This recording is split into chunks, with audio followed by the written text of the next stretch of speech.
sheet of contras for the Medicare account which is provided by FNB.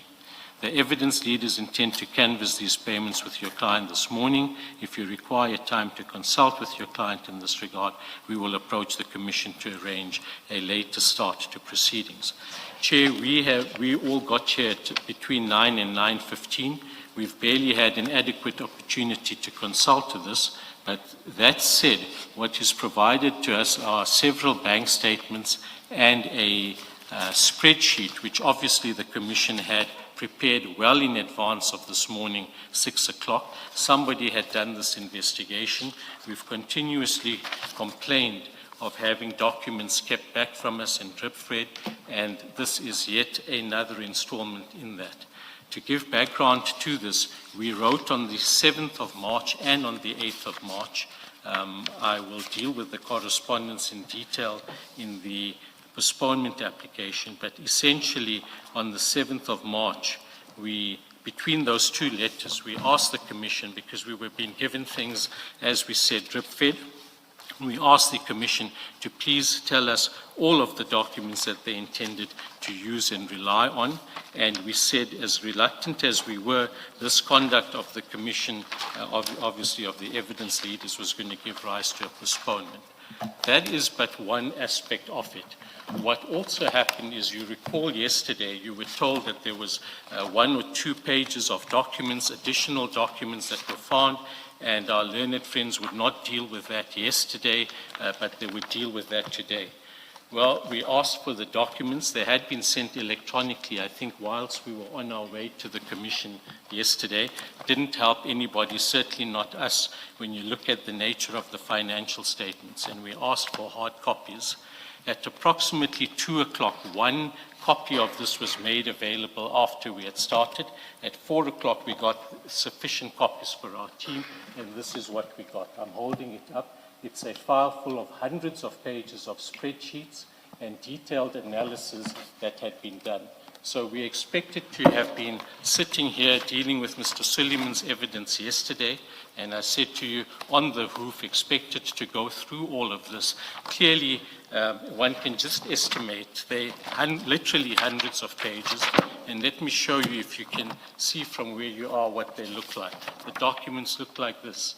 Intense line items of hundreds and hundreds, if not thousands, of transactions. Now, it might be that the Commission says it's not intending to refer to all of those transactions, but we have simply not had an adequate or fair opportunity to deal with this.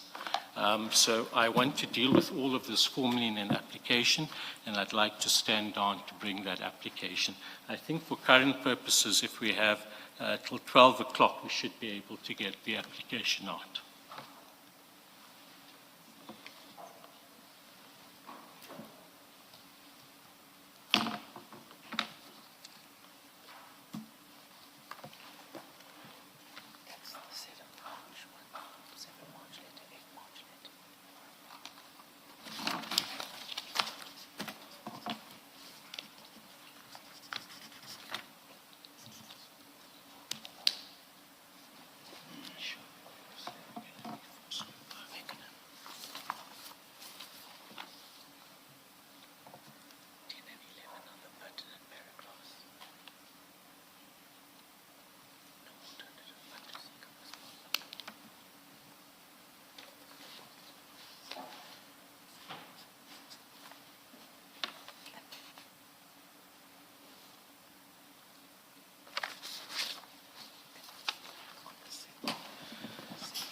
Yes, Mr. Shaskalsin. Chair, there are 2 separate issues to address here. The first is the hundreds of pages that Mr. Barn is brandishing around, and the second is the bank statements for 4 months of Tasmika Construction and Medicare. Let me deal with the spreadsheet first. We will not refer to a single one of those pages. We've made that clear to Mr. Carrim's team. Why we gave it to them is that there is an infographic on page 505 of the bundle that they've had for some time. What we sent them electronically, and the infographics provides a summary of payments from municipalities in the area in respect of which Mr. Carrim is the ANC treasurer to companies owned by Mr. Carrim. And it gives a breakdown of where the 336 million or 332 million that these municipalities have paid to Mr. Carrim, where it comes from. The infographic provides a summary. We thought that Mr. Carrim would want to know where we got the infographic from, so we gave him a spreadsheet with line items of every single transaction reflecting a payment from one of those municipalities to a company of Mr. Carrim, with tabs broken up by company. And we made clear to him we're not going to refer to any of those line items. They are totaled, but if he wants to total them himself just to check that our numbers on the infographic are right, he can do that. If he wants to dispute any of those transactions, he can do that. He had that electronic spreadsheet, which is really the only sensible one. For how long has Mr. Carrim had what you say is at page 505? 505 was served with the rest of the bundle on Friday. The electronic spreadsheet was emailed to him yesterday morning before the commencement of proceedings. It was always explained to him that we are not going to refer to any line items on the electronic spreadsheet. That leaves the bank statements for Tasmika and Medicare that were provided this morning. And the background to their discovery is the following. Yesterday in evidence, Mr. Carrim told us for the first time that he had had sight of Medicare bank statements over a period in 2024. This was material that should have been put in a statement, which in turn ought to have been furnished Friday, not last week, but the week before. It wasn't put in the statement, which was furnished 5 days late on Wednesday. So we hear this for the first time yesterday. Following from that, I was going through the Medicare bank statements at 5 o'clock this morning, looking to see what SAPS inflows were there to interrogate the version of Mr. Carrim in relation to the terms of his loan agreement and the idea that he was going to get 10% of all SAPS inflows, but he had waived all of that. I wanted to see how much money he had waived. While I was looking for that purpose, I stumbled across the fact that there were 2 substantial payments from Tasmika Construction, another company of Mr. Carrim, into Medicare24, which he didn't mention in his statement, and which I would like to ask him about because he certainly should have mentioned them in his statement. The one payment is a payment of 1 million on the 27th of June 2024. The second payment is a payment of 1.12 million on 7 October 2024. There is no innocent explanation for just overlooking the fact that more than 2 million rands beyond what you have disclosed also happen to be paid. The reason that these documents were made available to his legal team today and not earlier was, first of all, he filed his statement late. Second of all, in his statement, he didn't disclose these payments. Third of all, in his statement, he didn't disclose the fact that he was he had sight of the bank transactions on Medicare24. If he had honestly performed his obligations in any one of those 3 respects, they would have had these bank statements more than a week ago. So they can't complain about getting them now. And the bank statements really reflect 4 payments, two payments which I've described on both sides. If they want 45 minutes to take an instruction from Mr. Carrim, if they want an hour to take an instruction from Mr. Carrim, I can understand that. They need to understand what his version is, whether he was concealing them, whether there is an innocent explanation. But an hour is more than enough to do that. They then make the allegation that the contra spreadsheet that we gave them just to show that not only do these numbers match, but in fact, they are shown by FNB to be the same transaction by virtue of the contras. They make the suggestion that we have had that document and withheld it from them. That is a very irresponsible suggestion. What we receive from FNB when we get bank statements from FNB is a list of all the contras. So we have contras for the entire Medicare24 account. thousands and thousands of transactions. We don't search on that set of transactions for Tasmika construction unless we have reason to search for Tasmika construction. This morning, I had reason to search for Tasmika construction. So I searched for Tasmika construction and identified the two entries that were provided to them this morning. I then copied those two entries into a separate spreadsheet this morning, sometime between 5 and 6, and gave it to them. Nothing has been withheld from them. They received that spreadsheet within 15 minutes of its creation. They can look at the metadata of the spreadsheet. So in our view, they are entitled to a short stand down to take instructions on the documents that they withheld from us and that we have now discovered, or the information that they withheld from us and we have now discovered. They're certainly not entitled to a postponement. Thank you. Thank you, Mr. Shoskelstein. Chair, just to be clear, Yes, this is not the postponement application. This is a request for a stand down to prepare the postponement application. The attitude adopted by the Commission leaders is continuously to point fingers to Mr. Carrim and his legal team when failings on the part of those evidence leaders are exposed. I'm not going to deal again with the statement being late because that is factually incorrect. But what we are entitled to do is to test what's in the infographic. As our learned friend himself accepts, the infographic is somebody else's creation of a summary. He appreciates that we needed the source documents, yet he put up the infographic, as you point out, as late as Friday afternoon, and with these source documents only coming on Monday morning whilst we were driving to the Commission, or maybe slightly before. So it's no satisfactory answer to say, we will not rely on any one of these documents. You are relying on the infogram, which is the reconstruction or summary of what is contained in here. We are entitled to check that. We are entitled to interrogate the infogram, and we are entitled to interrogate the information that you rely on for that. In relation, and we foreshadowed this yesterday in an attempt to avoid a postponement. Yes. We asked them to specify what Then, not satisfied that the Commission was playing open cards with us, we wrote on the Sunday, and paragraph 6 of that letter, and we'll make all of this correspondence available in the postponement application.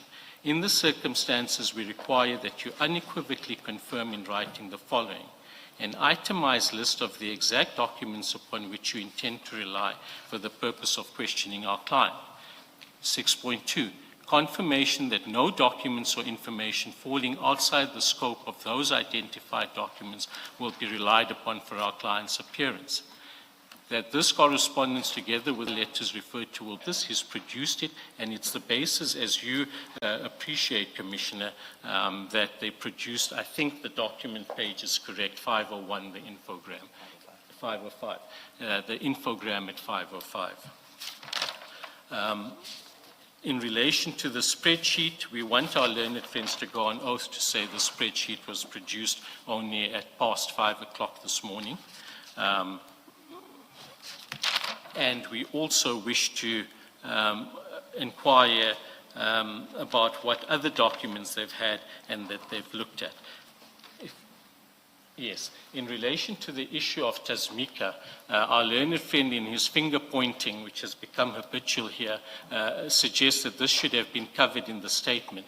Well, we want to remind the evidence leaders of what was asked for in the 10-6 notice of December, the one which superseded all other notices, and in fact they said was the new notice. You'll see in paragraph 2.3, our client is asked to deal with the nature and extent of relationship with a number of entities. There's 6 of them, and when you look at that, you won't find any mention of Tasmika. So we were hardly required to consider or take instructions on Tasmika.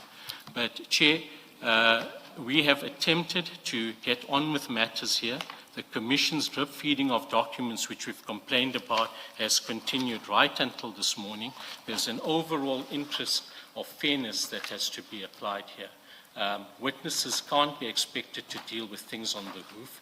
or in our respectful submission for things to be withheld, whether willingly or unknowingly or unwittingly, and then for us to take instructions on the turn at a very difficult time when people are not readily available at night due to religious commitments, and then to say, well, you can have an hour and just deal with this. It's not the way matters should be conducted. This is highly prejudicial to us, and we do wish to bring a formal application. Thank you. Chair, if I can respond on two issues. I'm asked to depose to an affidavit confirming that I Mr. made Bana will have the last. He can have the last, yes, indeed, Chair. yes.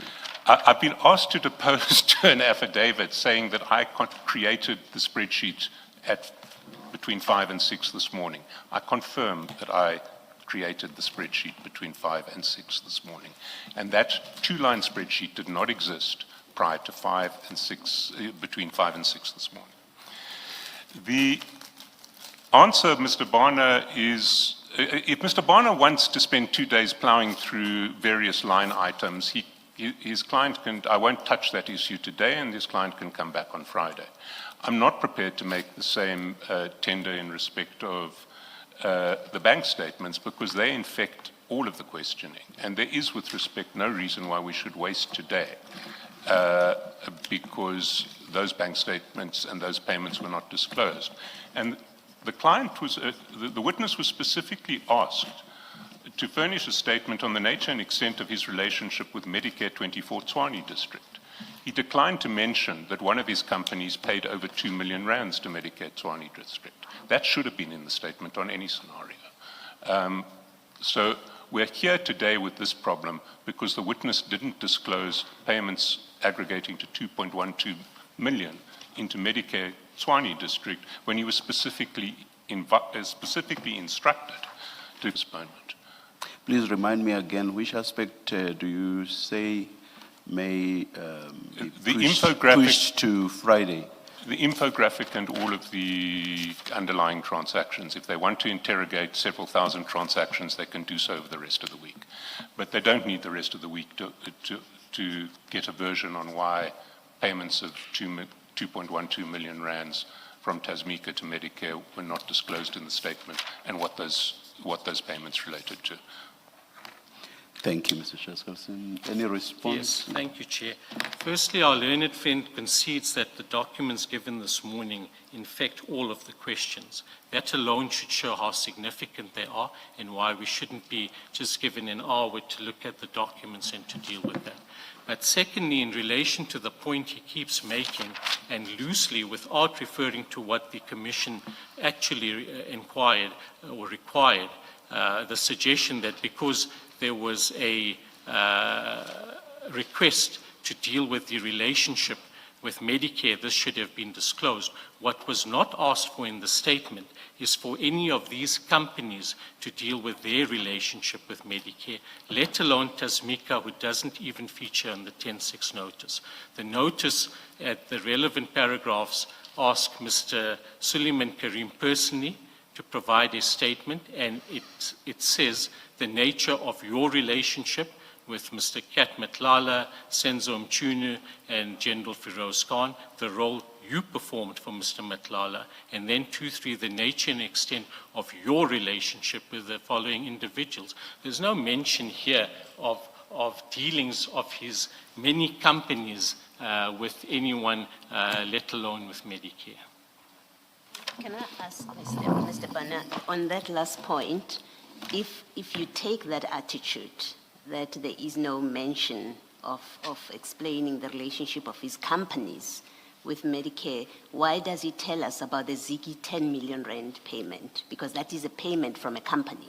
Yes. That he is happy to disclose voluntarily. Yes. He disclosed it, and please make me understand why does he not think, or why you think that a disclosure about this later payment now doesn't fall in the same category? Yes. There are two answers to that, but something else I'm going to make in submission. Firstly, when he deals with Ziggy, Ziggy is specifically mentioned in the 10.6 notice.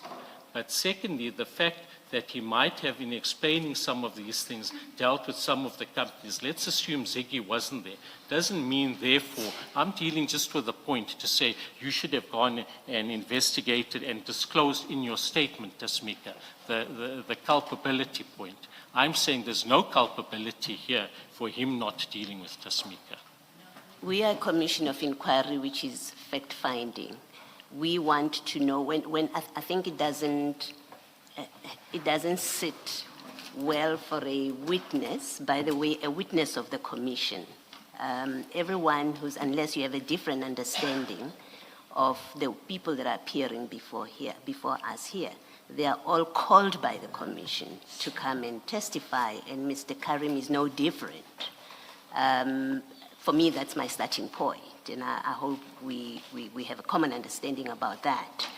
And when they are called and they are asked questions or they are asked to address issues, the expectation is they will not be technical. They will not rely on, I will not say that with the commission doesn't know. They've asked me to come and explain my relationship with Medicare. If he speaks to Ziggy clearly, even if the notice from the commission mentions Ziggy, it's clear from that, I would have thought, that the commission is interested in the entities that he's got, his personal relationship and his entities. And if he intended to be open with the commission, I would have expected that he would speak to all the entities, including ones that are not mentioned in that notice, because he accepts that he's being called to come and assist us to determine the facts. No, there's a false basis of what you're putting to me, a false premise. The witness is guided by what he's required to deal with in the summons and in the notice. And now he's here. Okay, and now he's here. Can I finish my Let me just clarify myself so that when you finish your story, you can address what I'm wanting to clarify, because you're doing this for my benefit, not for your benefit. It's to help me understand what it is we are dealing with here. The witness is called here to come and assist us in our fact-gathering process.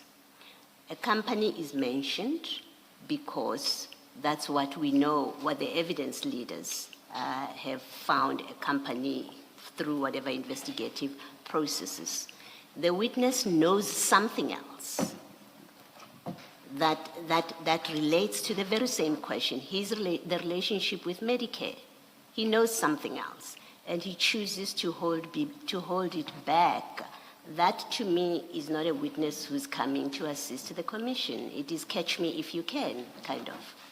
When, in fact, the interest of the commission is to find out what are the facts that this witness knows or that he has in his possession about the relationship with Medicare. Yes.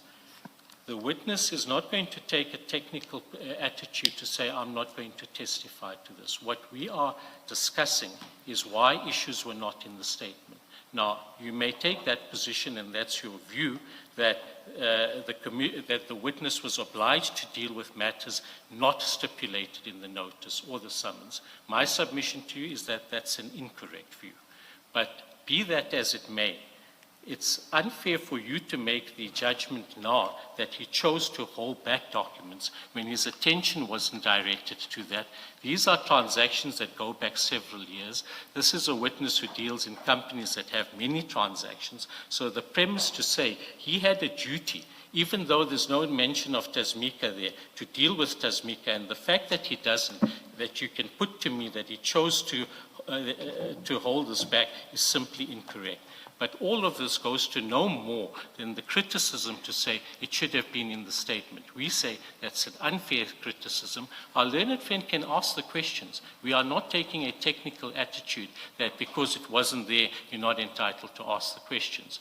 But I do that to neutralize the criticism that this had to be dealt with in the statement. And that criticism is simply an excuse for the Commission having produced this at a late stage. Those are my submissions. Mr. Bana, my colleague Commissioner Baloyi came in when I also wanted to come in and also to raise a similar point. Mr. Carrim himself seems to treat his companies basically either as the same entity, as it were. I know you're going to raise the legal point that they simply cannot be. But look at who was supposed to loan the money. It was Ziggy. But I think the money did not come from... Yes, some of it came from Tamiz. And also I think the payment back, was it not to Tamiz as well? Even the payment was not to Ziggy, but to Tamiz. So he himself is treating his companies in sort of a jumble, as it were. So it seems highly technical, as Commissioner Baloyi suggests, for Mr. Carrim to now adopt through you this technical legal position that no, we are dealing with separate legal entities. Tamiz is separate from Ziggy, Ziggy is separate from Tamiz, and Tamiz, or rather, and both of them are separate from Tasmika. That, to me, in the circumstances of what has been happening here, is, I feel, subject to what you say, is highly, highly technical. Yes. Chair, we're not suggesting, I take your point that he's not always kept the distinctions clear.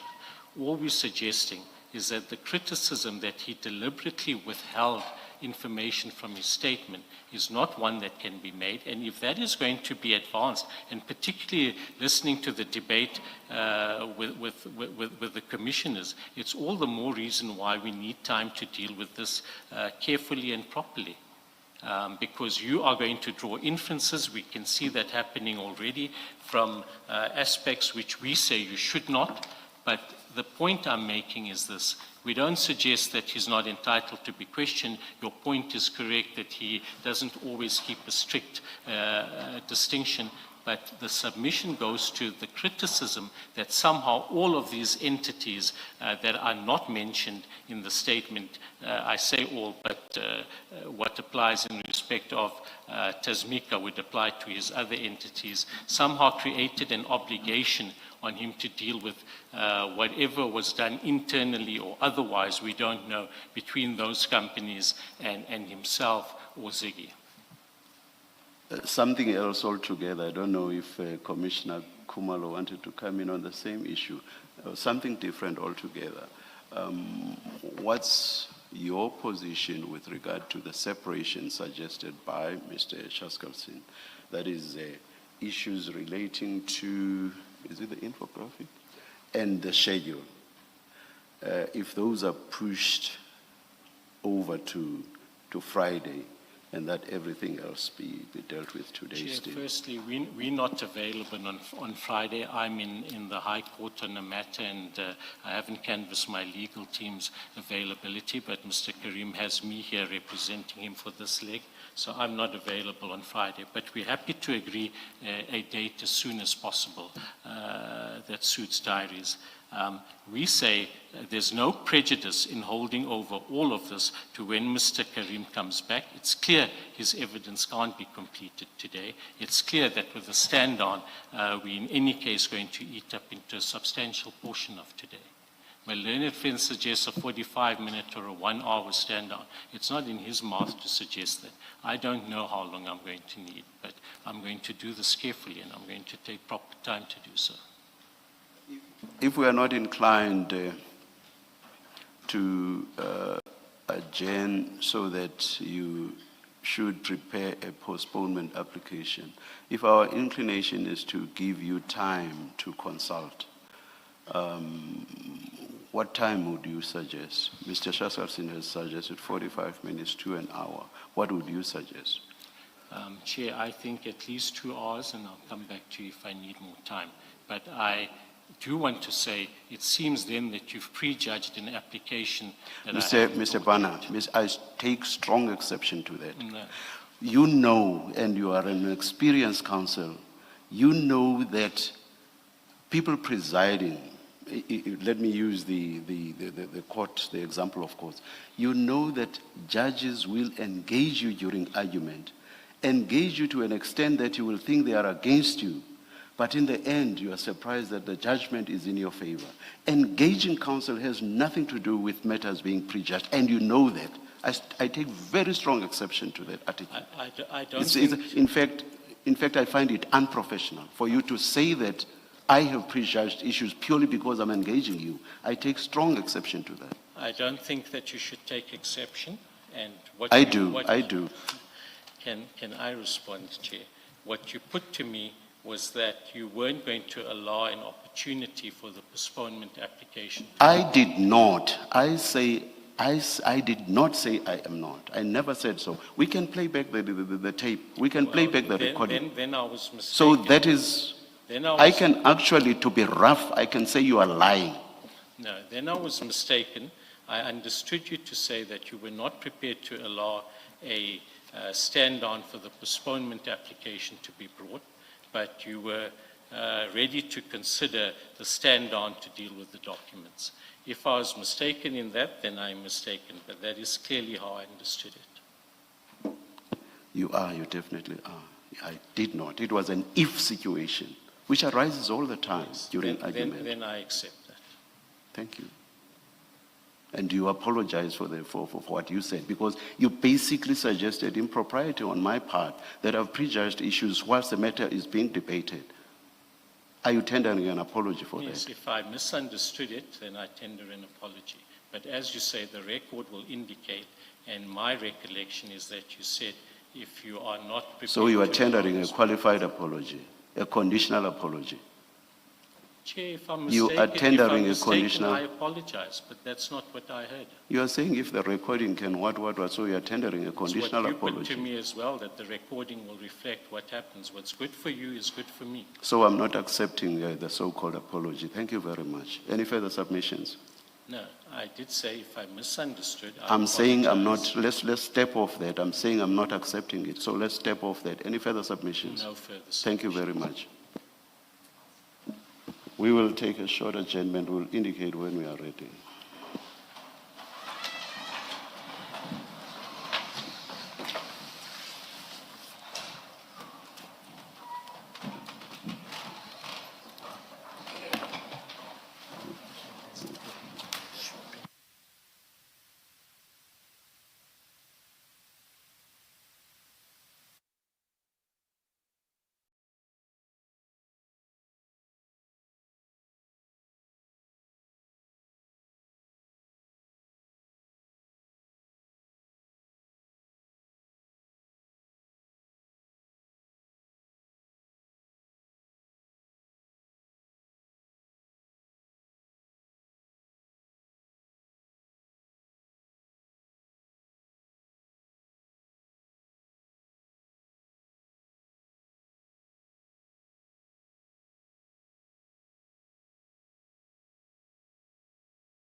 Thank you, Chair. May I just say the apology is unconditional.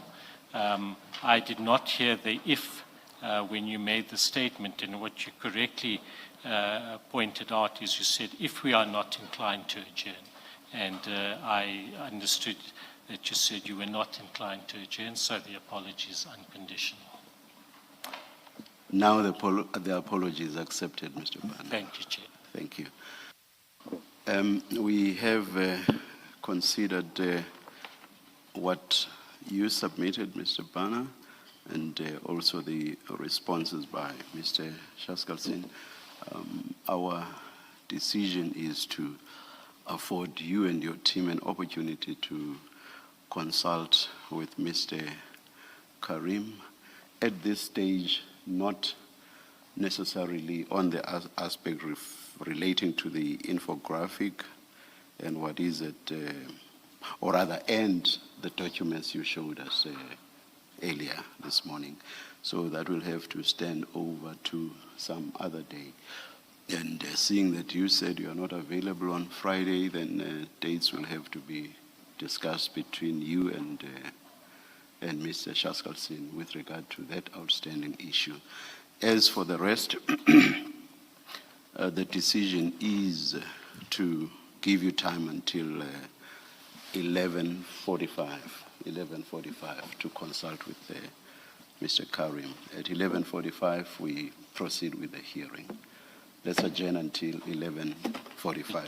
Just for clarity, so we don't misunderstand, is the direction that you're going to proceed with him, and we are not entitled to bring an application for a postponement? Yes, that's the effect of it. Yes. Let's adjourn until 11:45.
All right, it's 11:44. We said we'd be back at the 1:45. Let's resume. Please make sure your cell phones are off. Thank you.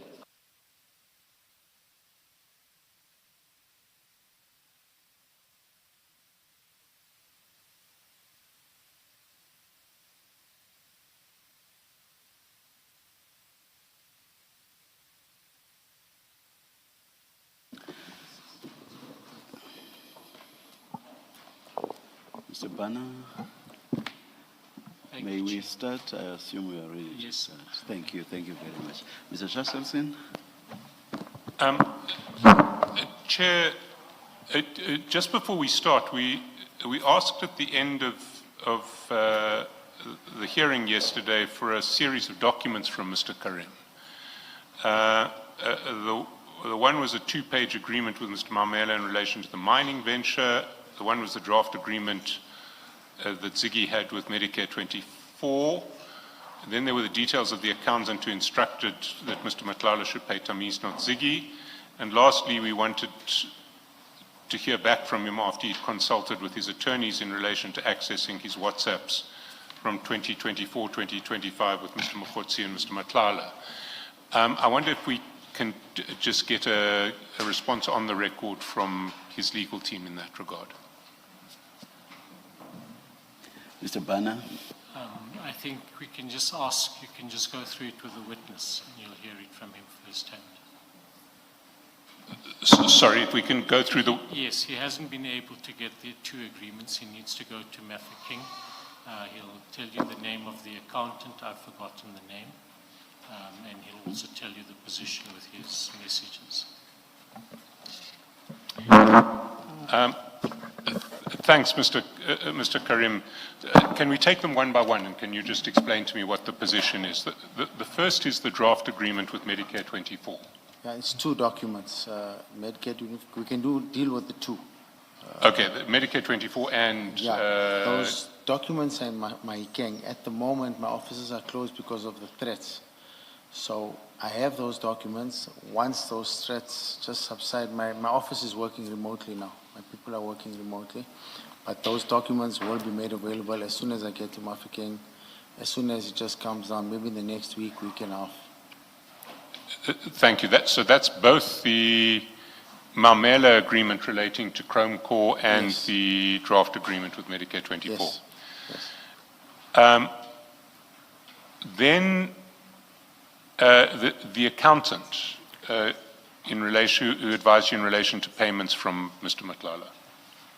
My legal team will send an email to the instructing attorneys with the email address and the contact details. You can just send your request there. Thank you very much. And then lastly, the issue of WhatsApps with Mr. Mogotsi and Mr. Mamela in 2024 and 2025. I've checked my iCloud. I don't do backups. I don't have any chats on my current cell phone from then. So your WhatsApps for that period are not available. I don't have backup, so they don't back up, and I changed my phone. And would you give us your authority to approach Apple so that Apple can search on their backups? I'll speak to my legal team about that, and they'll revert to you. Thank you.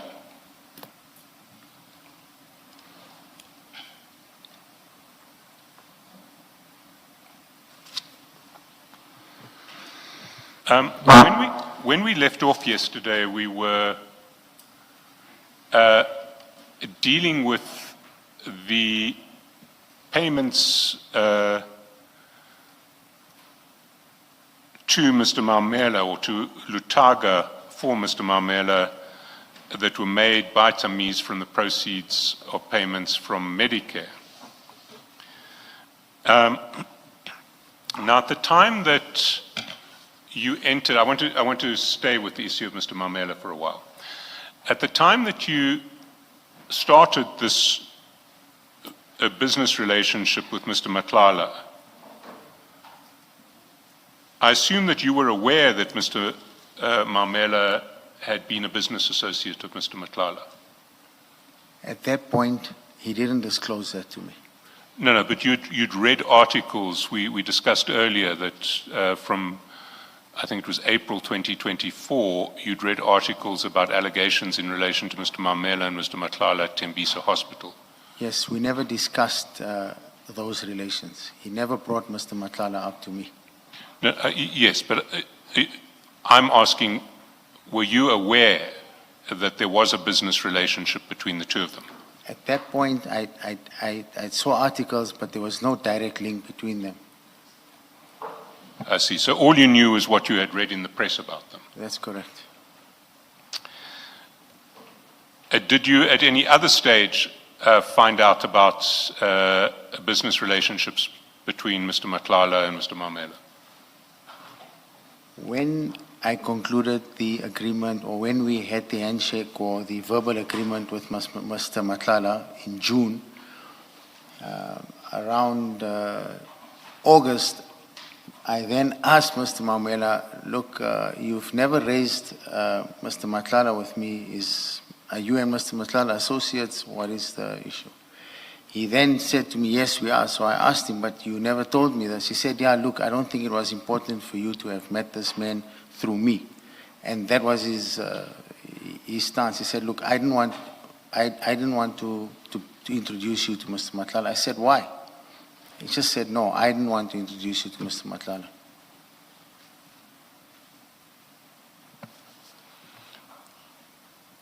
At a certain point, Mr. Matlala must have established that you and Mr. Mamela knew each other.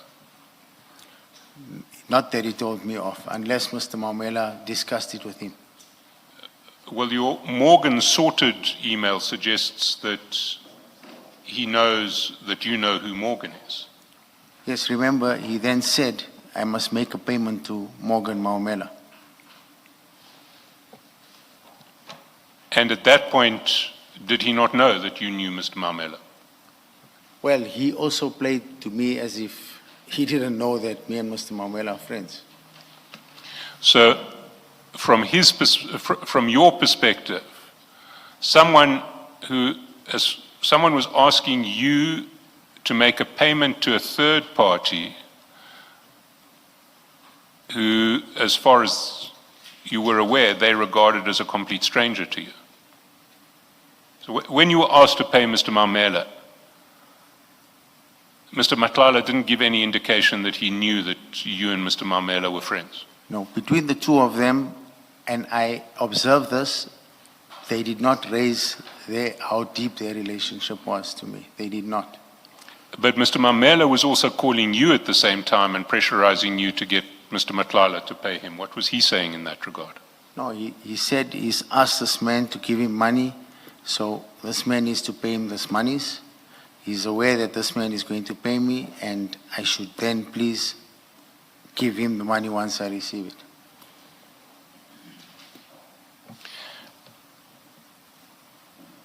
So, but by this stage, this is after August 2024. It's well after August 2024. It's February 2025. So by this stage, you have discussed with Mr. Mamela that you're now in business with Mr. Matlala. And he said, well, I didn't think it was important for me to introduce you. Didn't want to introduce you to him. But he now, in February, starts calling you and saying, Mr. Matlala is going to pay you, you must pay me. Is that what happened? They had an arrangement, or Mr. Matlala, he asked to borrow money from Mr. Matlala. I don't know what it was exactly. But according to him, Mr. Matlala needed to pay him. Either money is owed or money is borrowed. I just can't remember what it was, but yes. So you can't remember whether this was money that was being borrowed or money that was being paid out as an amount due to Mr. Mamela? Yes, it's either a loan, I can't remember.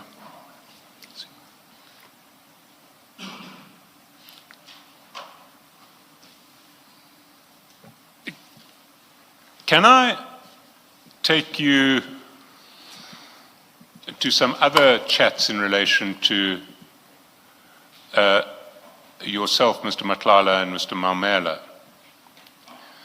Do you recall in January 2025 there was an exchange between you and Mr. Maumela. Sorry, and Mr. Matlala, in which he asked you to check how far payment was. Can we go to that document? Yes, we can. The document is on page 4.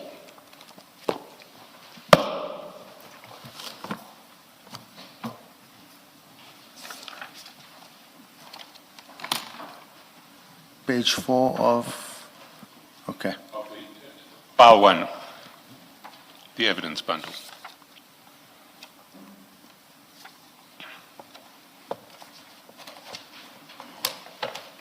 Yes. And we went through this yesterday.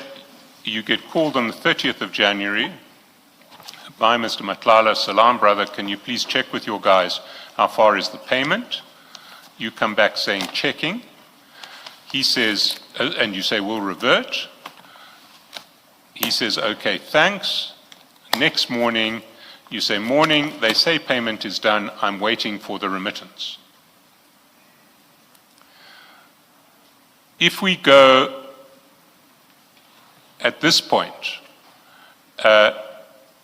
to page 538,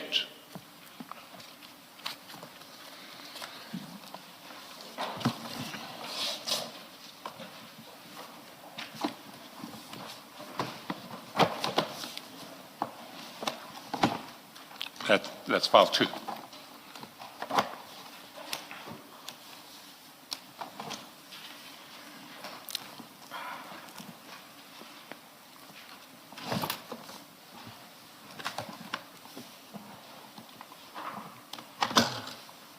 Sorry, I'm just struggling here. One No second. problem.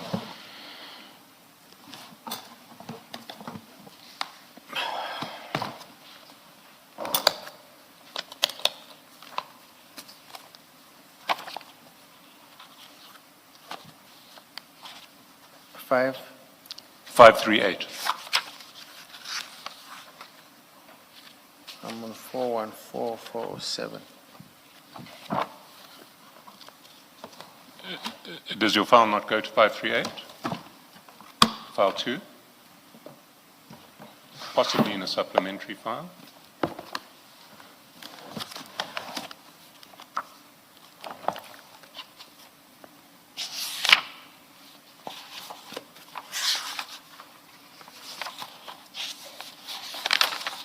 Yeah. So at 538, we see that on the same day, the 31st of January,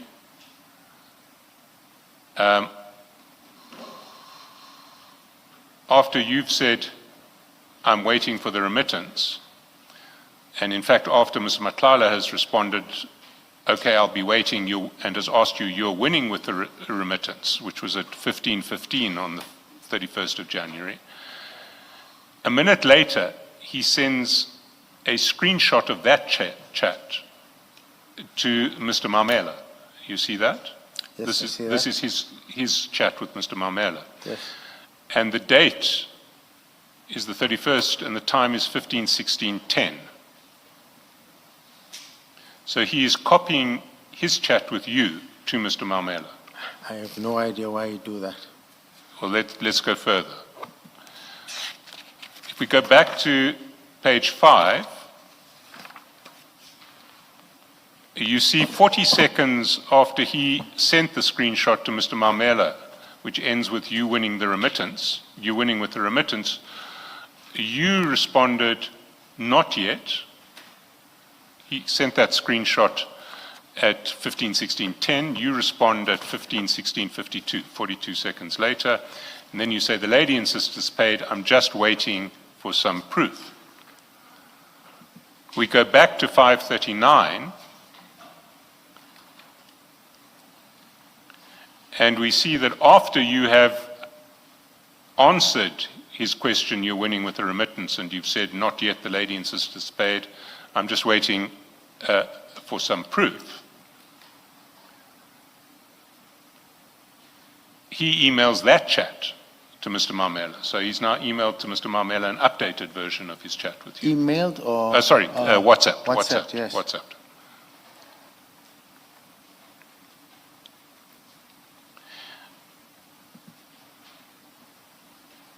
And straight after WhatsApping to Mr. Mamela at 15:29:23, we go back to 5.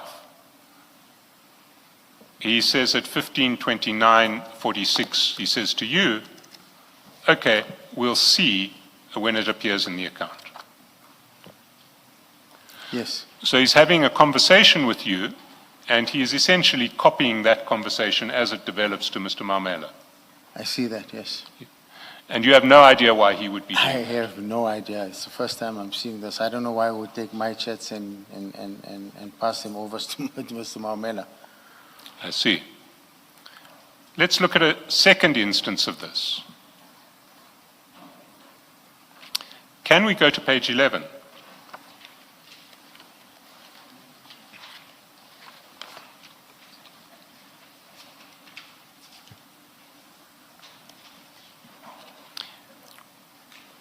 And there we see at the top of page 11 on the 18th of March, at 10:22 and 10:23, there are calls from Mr. Matlala to you.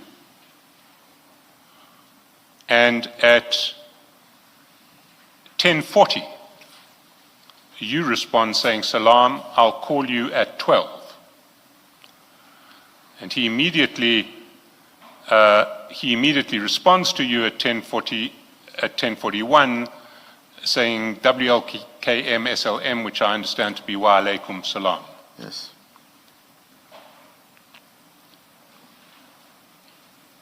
If we then go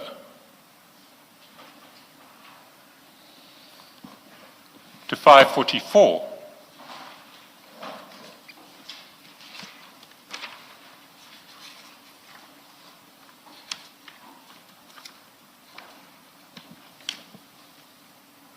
we see that as soon as he has said Wa alaikum salam to you, he again WhatsApps a screenshot of that chat, which just shows 2 empty voice calls, Salam, I'll call you at 12, Wa alaikum salam, to Mr. Mamela. And if we go down, we see at 10:41:43 there is an immediate response from Mr. Mamela. He calls Mr. Matlala back. You see that? Yes. Do you have any idea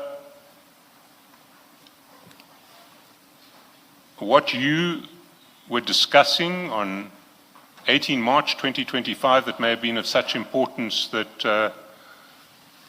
Mamela wanted to screenshot that exchange? Sorry, Mr. Matlala wanted to screenshot that exchange to Mr. Mamela, and Mr. Mamela immediately responded to the screenshot of what just says voice call, Salam, I'll call you at 12. He immediately responded. Any recollection of what you would have been talking about on 18 March? No, I don't know why he was sending Mr. Maumela my screenshots. I can't recall of anything important that we were discussing with Mr. Matlala. Well, let me try to jog your memory.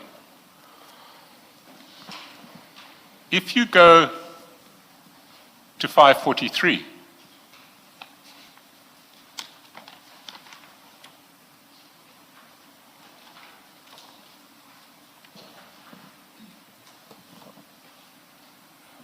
you will see that almost immediately after your voice calls with Mr. Matlala, which were at 10:22, those voice calls that we just saw on the screenshot, a series of visitor codes to Zimbali Estate. Well, were WhatsApped from Mr. Mamela to Mr. Matlala. That help you remember anything? No, I don't know.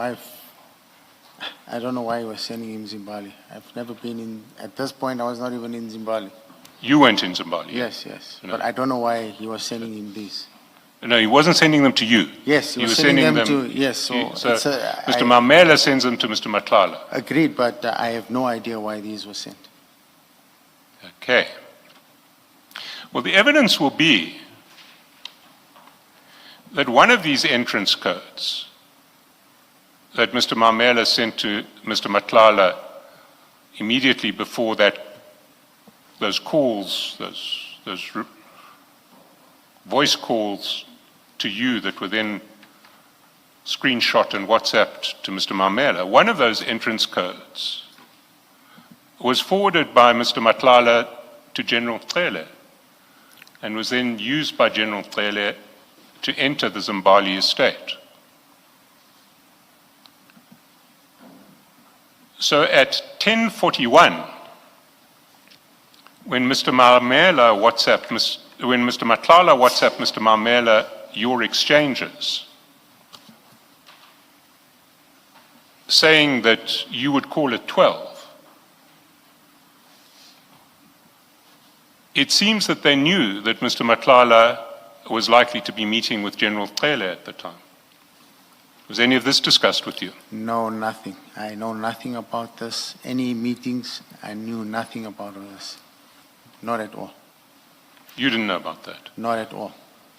And in due course, you did call back at 12:28. You see that at 11. Go back to page 11. Yes.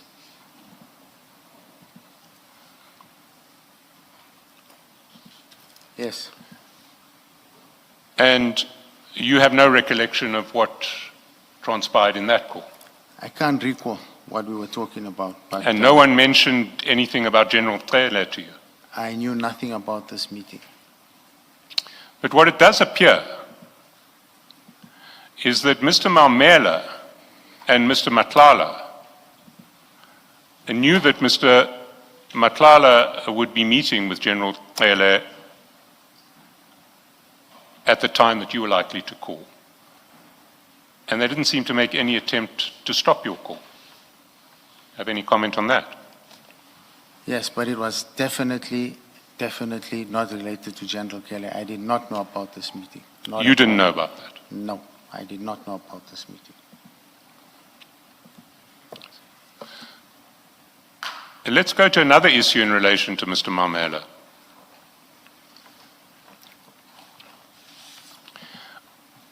In your witness statement at page 5,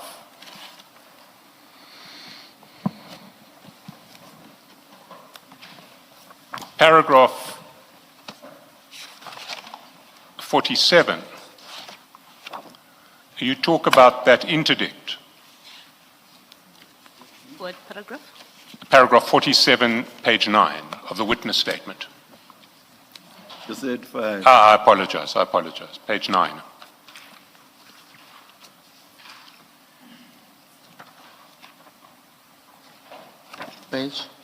Page 9.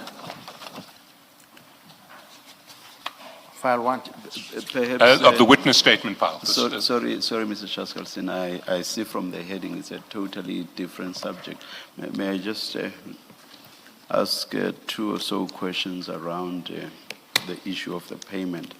Mr. Carrim, you'll remember that yesterday I asked you, and I think Commissioner Baloyi also asked you questions along the same lines. I asked you as to why Mr. Matlala had not paid directly to Mr. Maumela. And I think you didn't really have an explanation for that. Am I correct? No, I did, Counsel. You did? All right. What was I the did, explanation? Commissioner. I'm sorry. No, I'm I sorry. said he insisted. And I said to him on numerous occasions, you can do it yourself. You can pay this money. Yes. Why do you want me to pay this money? He said, look, you need to help me. You need to pay this money. I'm under pressure. I need to pay him this money.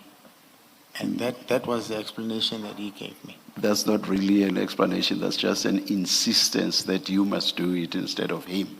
So it doesn't really explain why you and not him. So I guess that's why I was saying, and you didn't really have an explanation. Yes. Yes. Now, it seems to me that this gets complicated in the sense that Mr. Maumela, I'll paraphrase, of course, I will not use the exact words that you used. You said something like, Mr. Maumela said to you, this man had to pay him, and that you must pay him after you've been paid. Am I correct? Is my paraphrase correct? No, I'm saying the arrangement was between them. And once Mr. Matlala, I'm talking about, am I correct that there was communication between you and Mr. Maumela in relation to the payment? Am I yes, but correct? before that, him and Mr. Matlala were discussing the payment. Yeah. But now I'm talking about... Me and Mr. Maumela, yes. Yes, yes. And as I say, I mean, I took cryptic notes, but what I captured was you said something like this man being Mr. Matlala, must pay must pay Mr. Maumela. And also that once you have received payment from Mr. Matlala, you must then pay Mr. Maumela. Am I correct? Correct. Yes. So I'm saying this, in a sense, gets complicated in addition to the questions I asked yesterday. I'm wondering, in my mind, Mr. Maumela already knows that he's going to be paid out of monies that have been paid to you. And I'm wondering, why is he not saying to Mr. Matlala, pay me? And did you ask, why must it be this secateurs? Why must it, instead of the direct payment, let me, as Mr. Carrim, just get my money, and that's it. I have nothing to do with you. Get your money directly from Mr. Matlala. Do you have any idea why it had to be secateurs? Like I said, Commissioner, I kept on saying to them. Now I'm addressing between you and Mr. Maumela now. It had to go, I agree that rightfully Mr. Matlala had to pay him, but like I said, they put me under pressure for me to have paid him. And I think I didn't refer to a document yesterday, and if I can just take you to this document on the messages. Yes. So he wanted me to pay him, and at the same time, if we can just go to the messages. Which page?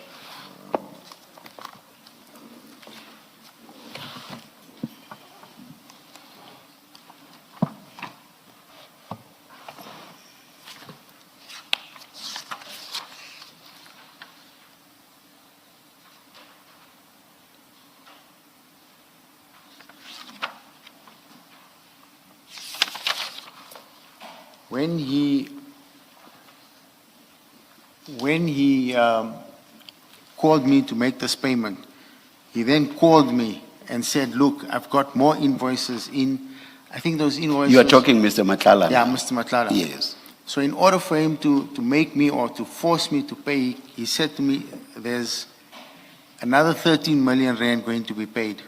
So please, if you can pay this, and I'll see you good on the next payment.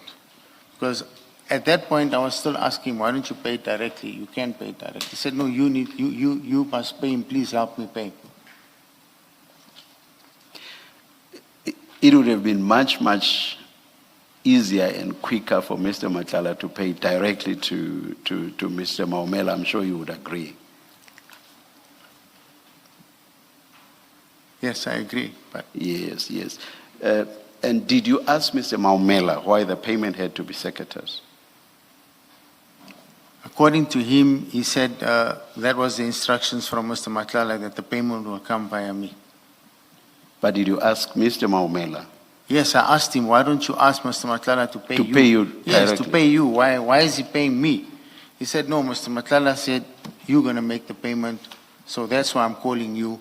Please, when you receive this money, make my payment. But that doesn't answer the question, but why me instead of directly? Did you ask that? I've asked him. Like I've said, I've asked Mr. Maumela, Mr. Maumela. Yeah, you see, thing is, being told that Mr. Matlala said he will pay you and you will pay me doesn't answer the question, but why is the payment not direct? Do you get what I mean? Yes, Did you ask why is the payment not I direct? did ask. I just didn't get a response from Mr. Matlala was just insistent. He would just be insistent. He would say, please, you just have to do this. He would not even give a reason. And I asked him, you can make this payment directly. You don't need me to pay him. Why must I pay him? And he gave Mr. Maumela the same story and said, just call Karim and tell Karim to make the payment once he So gets it. you basically have no explanation from Mr. Matlala. You also have no explanation from Mr. Maumela. Did you not become suspicious of all this? No, Mr. Matlala's explanation, like I said, he either owed, I can't remember correctly, either owed or loaned, something to that effect. Earlier I asked you, and what you said was not really an explanation, and I said to you in so many words when we commenced with this debate, I said, but that was not an explanation. Yes, he didn't give me an explanation, So, Commissioner. yeah, so my question then is, you have no explanation from Mr. Matlala, you have no explanation from Mr. Maumela. Did you not become suspicious about this secretar's mode of payment and why it had to be so? Yes, I did, but like I said, on Mr. Matlala's instructions, there was more money to come. So I didn't want to upset him so that I don't get money on the next payment. So you say you did have a suspicion. What was that suspicion? No, the suspicion was that why would he not pay directly? Why What would he was- want to pay me? What And was the nature of the suspicion that No, you I had? just- What did you suspect? No, I just suspected between the two of them, why were they using me? They could have just dealt directly. And then Mr. Matlala then says to me, look, there's another payment coming in of 13 million. I'll see you good there, so please just do this for me, and when the next payment comes in, I'll sort you out. And then despite that suspicion, you just went ahead and paid as requested by Mr. Matlala. Correct. Thank you. Thank you. Thank you. You were referring to the chats. Are you referring to the chats of the Morgan sorted payment, which are on page 7? No. Can we just go back to your question? We were busy with, we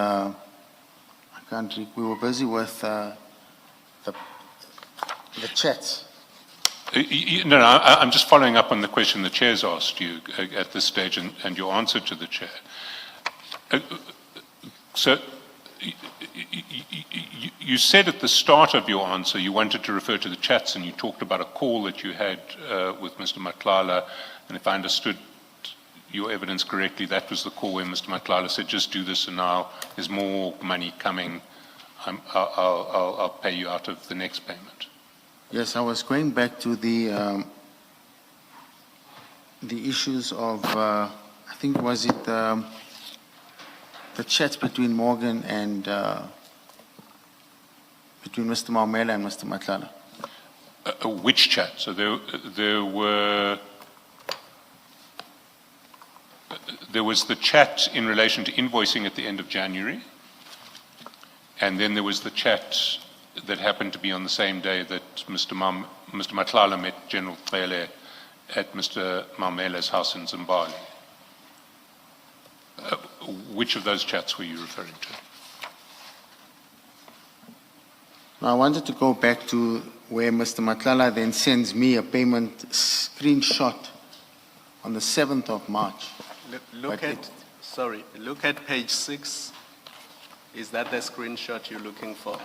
The one that shows the payments that are going to reflect on the 4th?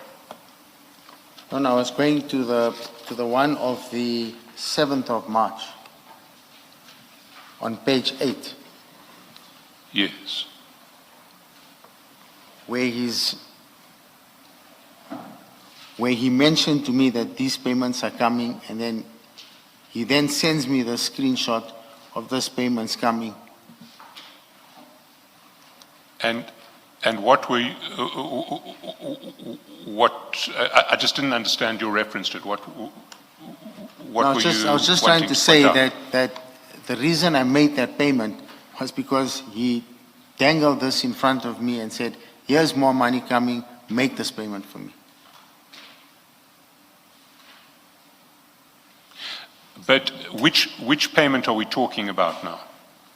I'm saying he knew already I'm talking about here when we go back to the 4th of Feb.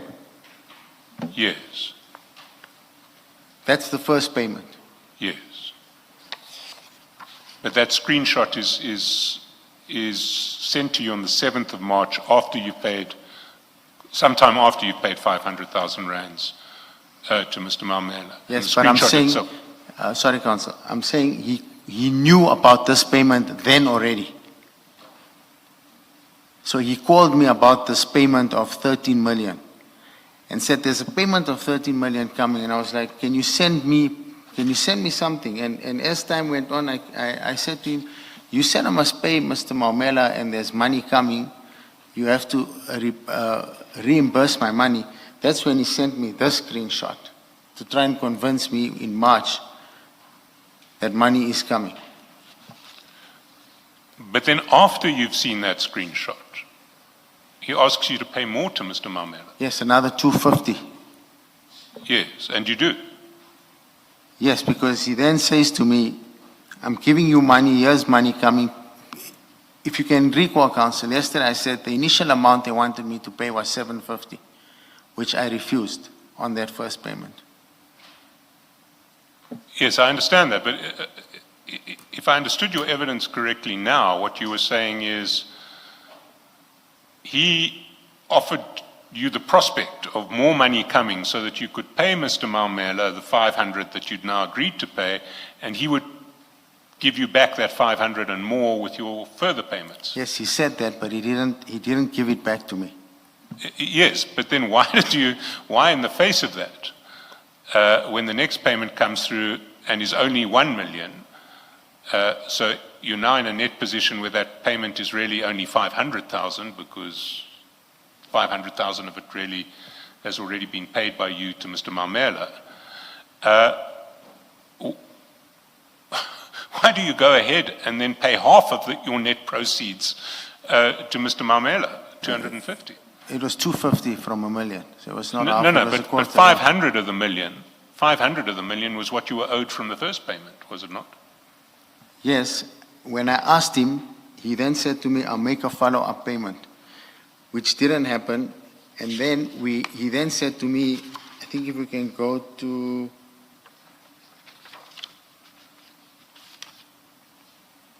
page 9, is it the 10th of March? This was the 7th. There's another one here also related to payments. Are you talking about the screen at 1743 on the 10th of March? Yeah, at the bottom there. He then says to me, no, that's still coming in. That will be still in the system and I'll see you good.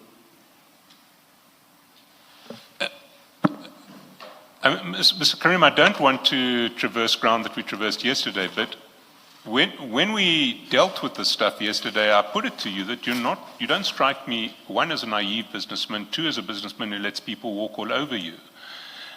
And your response to that, and I must say, I was convinced, I found it an honest response and a response that I accepted, was yes, but I now was a bit scared because I had seen press reports and I had seen press reports. I didn't know if they were true or not, but I was scared. They may have been true. I wanted to protect my family and myself. Now, is that what your evidence is? Is your evidence that you paid Mr. Malmela the 500 and the 250 principally because you were scared not to comply with what Mr. Matlala was telling you to do? Yes, I was, Council. Because then I think let's just be clear about that. And promises of future money and the like, they're not really convincing. And I can accept that answer. I would also have been scared. Okay, thank you.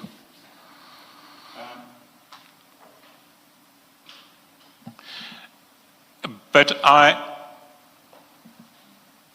now want to go back to the Malmela relationship. And if we go to page 9 of your statement, you talk about this Brown Mogotsi Foundation interdict. Yes. And you say at paragraph 47, Brown approached me for financial assistance regarding litigation to review and set aside a tender that was prejudicing the people of the Northwest. I agreed to assist them financially because businesses in the Northwest are consistently overlooked when tenders are awarded, despite tender documents that award points to Northwest-based business. This doesn't contribute to economic growth from the Northwest. I'm from the Northwest, and this is a matter I care deeply about.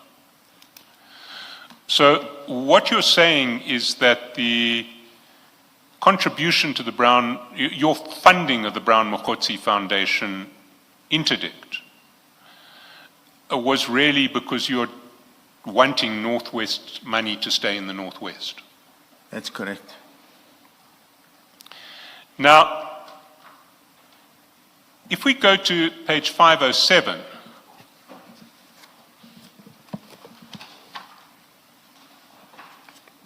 we see that although the litigant in this case was the Brown Mogotsi Foundation, your payments didn't go to the Brown Mogotsi Foundation, they went to Gottlieb specialists. Is there a reason why you didn't pay the litigant? You paid, as it were, the principal officer of the litigant's wife, or the wife of the principal officer of the litigant. Why were these payments channeled through Gottlieb? Why did they not go straight to Brown Mogotsi Foundation or indeed to the attorneys? Brown Mogotsi Foundation didn't have a bank account, according to what Mr. Mogotsi said. He then asked me to please put these funds into Gottlieb specialist and that he would transfer them to the attorneys, Tau Matsimela attorneys. So this was an indirect payment which was made because you understood that Brown Mogotsi Foundation didn't have a bank account. That's what he told me. That's what you'd been told. Why didn't you pay directly to the attorneys? Because I needed to show, Brown said to me they are going to refund me this money. He was approached by a few business forums, and together they would then refund this money at a later stage. So I then agreed to give it via his vehicle that he chose so that he can be the responsible person. Now, if we go to page 511, we see the judgment in the case.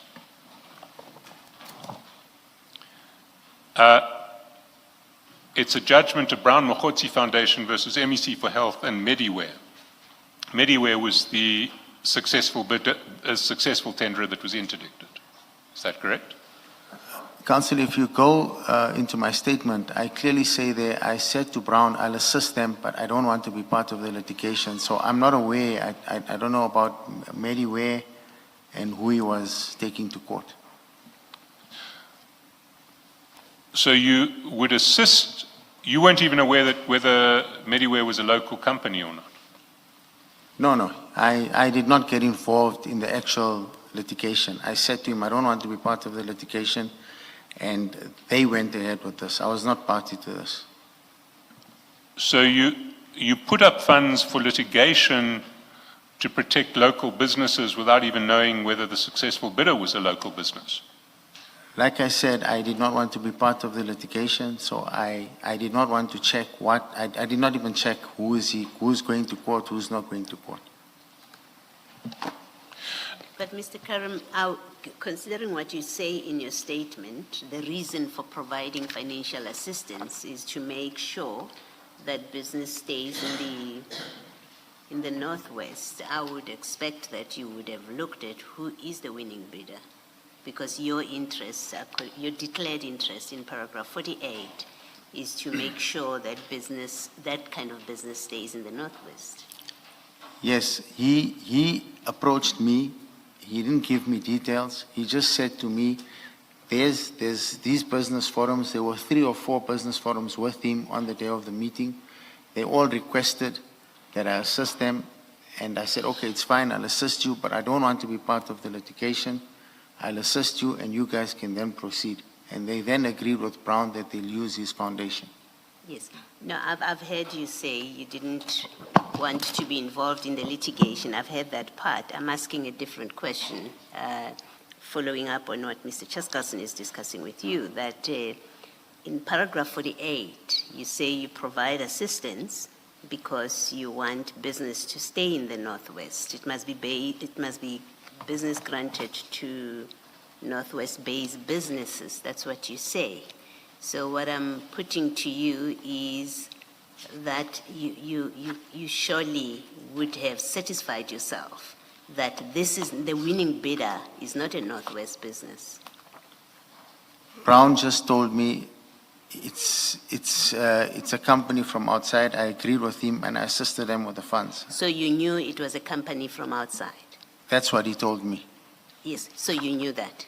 That's From according what Brown from told Brown. you? Well, from what Brown told me, yes. Thank you. I knew that. Now, did Brown ever meet with you and Mr. Mamela? No. You say no. Because after your evidence yesterday, Mr. Mogotsi called us up and said he had in fact met with you and Mr. Mamela shortly after this tender. You have no recollection of that? No. You have no recollection or you deny that meeting I happened? did not meet with Mr. Maumela and Mr. Mogotsi. Okay. So you deny that such a meeting took place? Yes. Do you know who Alu Construction is? A-L-O-O. No.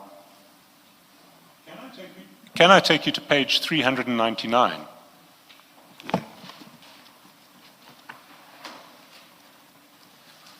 Maybe 398 is where to start.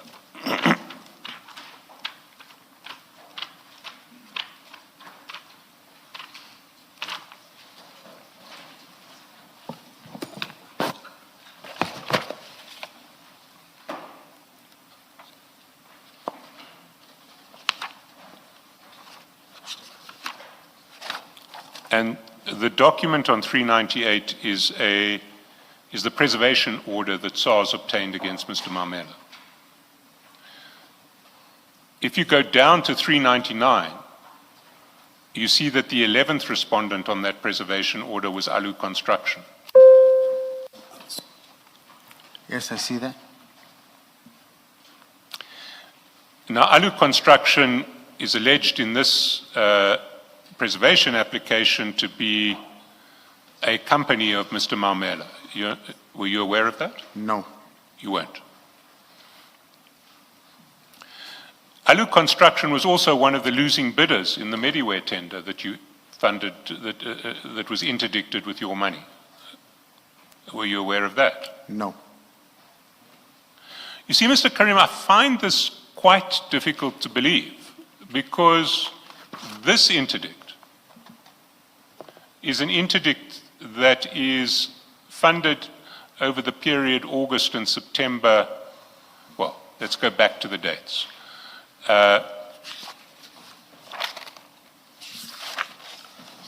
Your payments, your first payment comes in on the 10th of August. Which document? Page 507.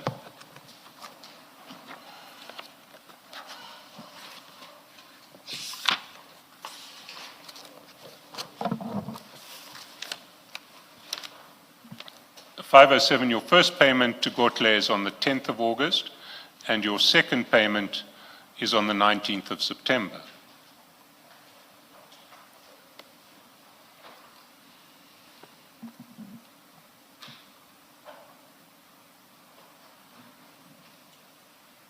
Yes, I see that. You see that? Now, your evidence yesterday was that over the period August to October 2023, you and Mr. Mamela were busy putting together a joint venture in a chrome mining operation. You recall that? Yes. And you'd already become friends because you purchased his house the previous year in 2022.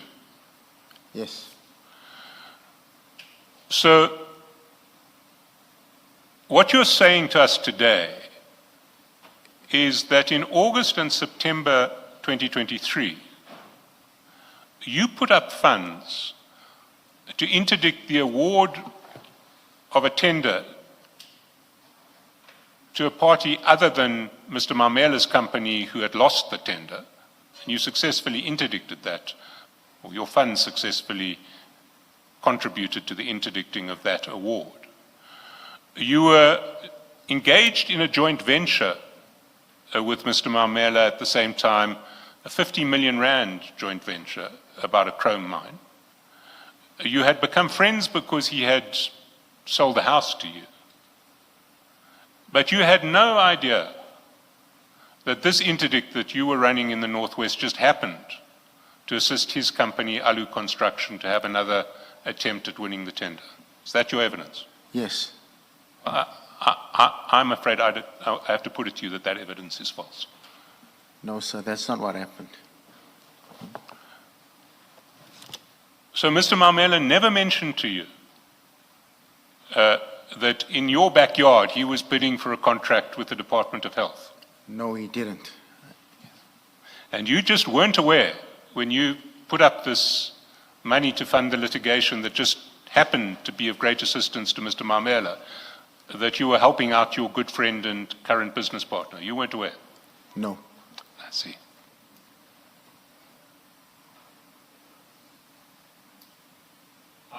I'm going to move away from Mr. Mamela now, so if there are any questions that anybody wants to ask, then let me move.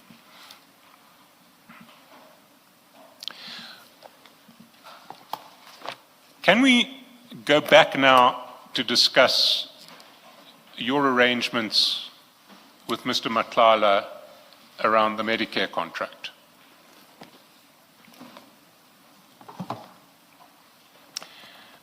You deal with them in your statement from paragraph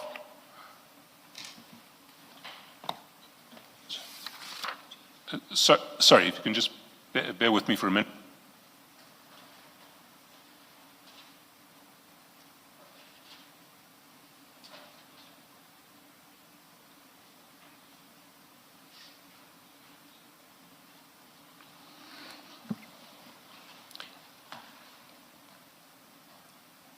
Sorry, can we put file 2 away? We need to make some space here. It gets a bit...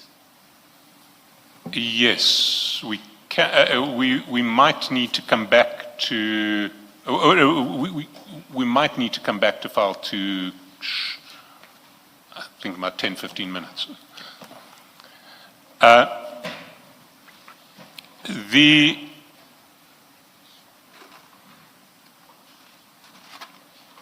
version in your statement about your arrangement with Mr. Matlala was that this was, and it's in paragraphs 11 and 12 on page 3 of your statement. It was a relatively simple agreement. You advanced 10 million. You will be repaid, you'll get a return of an additional 10 million over the 3-year contract, and repayments will take the form of 10% of all payments. And you explain the monies that you advanced in respect of that agreement. That was the version in the statement. You said that you had no relationship with Mr. Matlala, or no commercial relationship with Mr. Matlala before. So you were dealing with him in a commercial context for the very first time. Yes. Yes. And he made an unsolicited approach to you for the money. And An unsolicited approach to you. It's not that you approached him, he approached you. he approached me, yes. And on what? How did he introduce himself? How did he say he came to you? I explained that yesterday, Council. Yes. You just say he knew you from the security industry and he arrived up in a Rolls Royce. No. I said he contacted one of my security personnel who's on the website and requested my number there. Yes. So it was, he knew you from the security industry, which is how he Yes. at any rate said that he came to you. You took no security for your loan, the 10 million that you were lending. There was no security. No. No. You didn't conclude a written contract in respect of the loan. We've covered this yesterday. I'm just setting out the curious features of this. That was the version that we saw in the statement. But it turned out that the statement didn't describe the whole story because you amplified considerably in your evidence. Your first piece of amplification was that you explained that for a while Mr. Matlala asked you for help with an accountant. And that was much later into the contract, much later. It was around October. October. So he asked you for a help with an accountant to assist him with his business, and that was in October. End of October, yeah. Yes. But you didn't mention that in your statement. Yeah, that was not in my statement. Yes. Is there any reason why you didn't mention it? No, there's no reason. And you said that you had Mr. Mohammed sitting on a board committee of Medicare 2024 for a while to look after your interests. It wasn't on the board. It was a finance committee. A finance committee. So it wasn't the board itself. Was it a committee of the board or just a committee, an executive committee? No, a finance committee looking at invoices going to SAPS. So he was looking at invoices going to SAPS, and he was there to protect both of your interests in that regard. Yes. And we saw, but that was also not mentioned in the statement. Is there any reason you didn't mention it in the statement? No reason. No reason. And we saw Mr. Matlala expressly asking you for help with invoicing when you'd already gone off to Cape Town for the January 8th celebrations. You recall that? He was not asking for help with invoices. At that specific time, Mr. Matlala needed more funding. He wanted a meeting so that he could show me how much invoices are going in so that he could get a top-up. At that time, he was looking for an additional 10 million rand.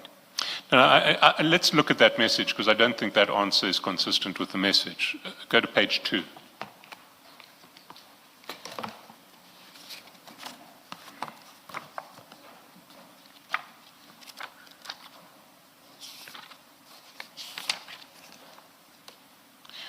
His message to you is at 7:01:41.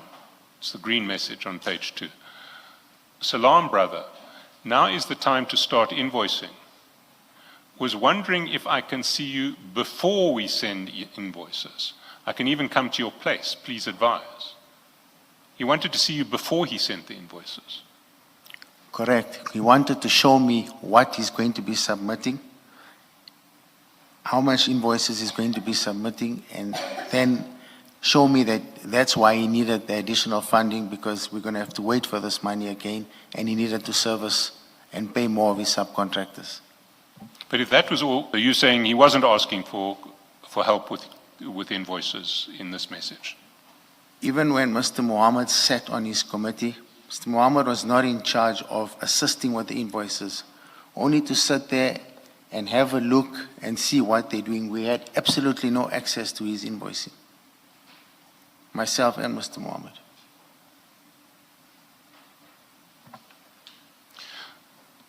So what do you think Mr.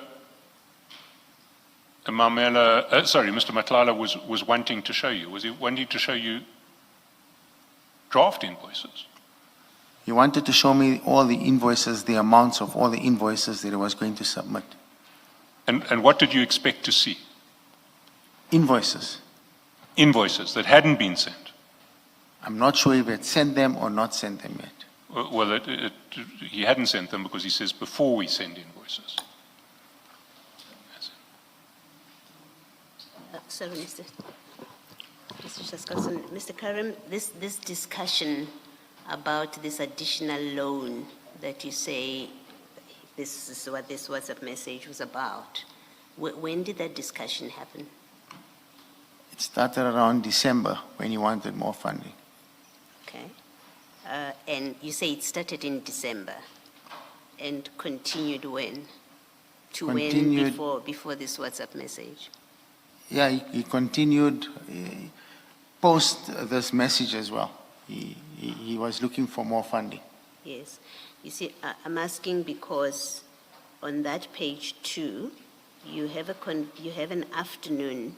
You send him afternoon on the 30th of December, and the next thing that happens in the series of communication is that WhatsApp message on the 7th of January. So there's no intervening communication between the two of you that accords with the explanation you are giving now about this WhatsApp message.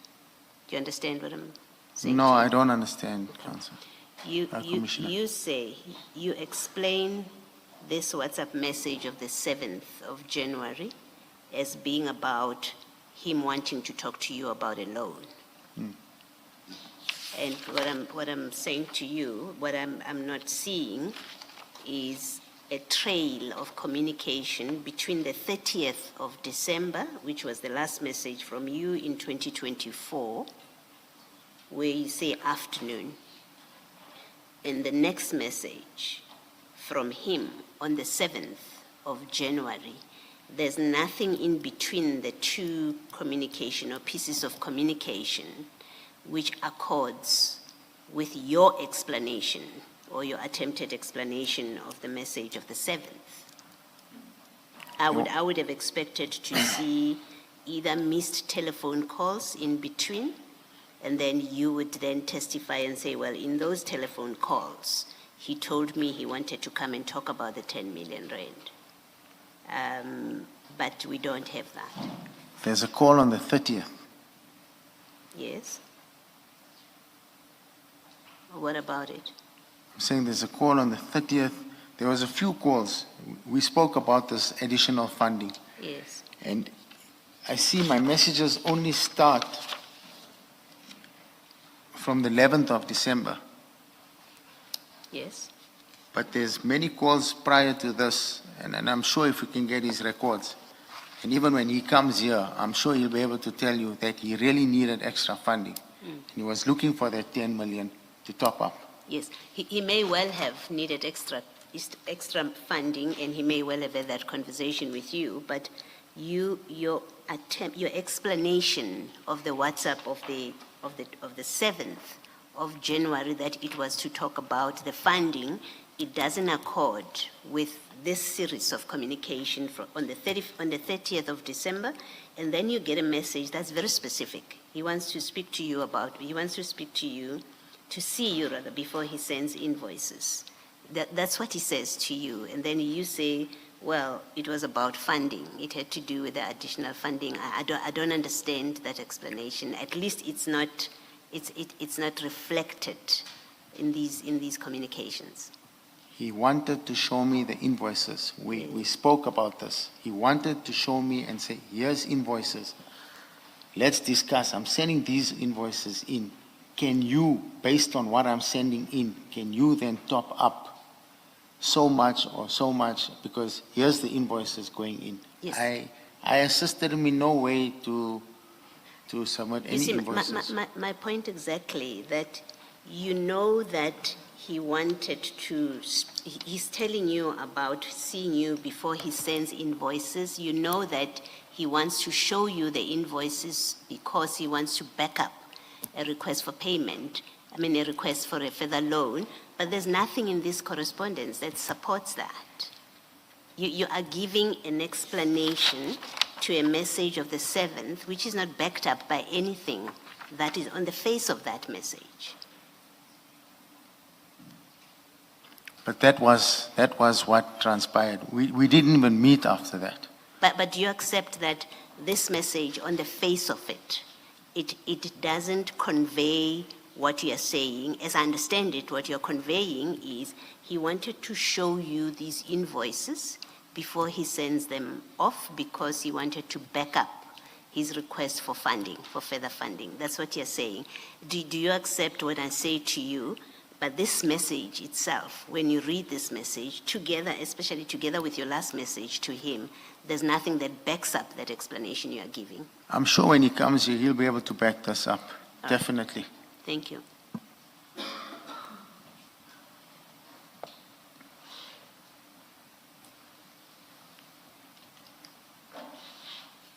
If we go back to what actually happened in the operation of the contract,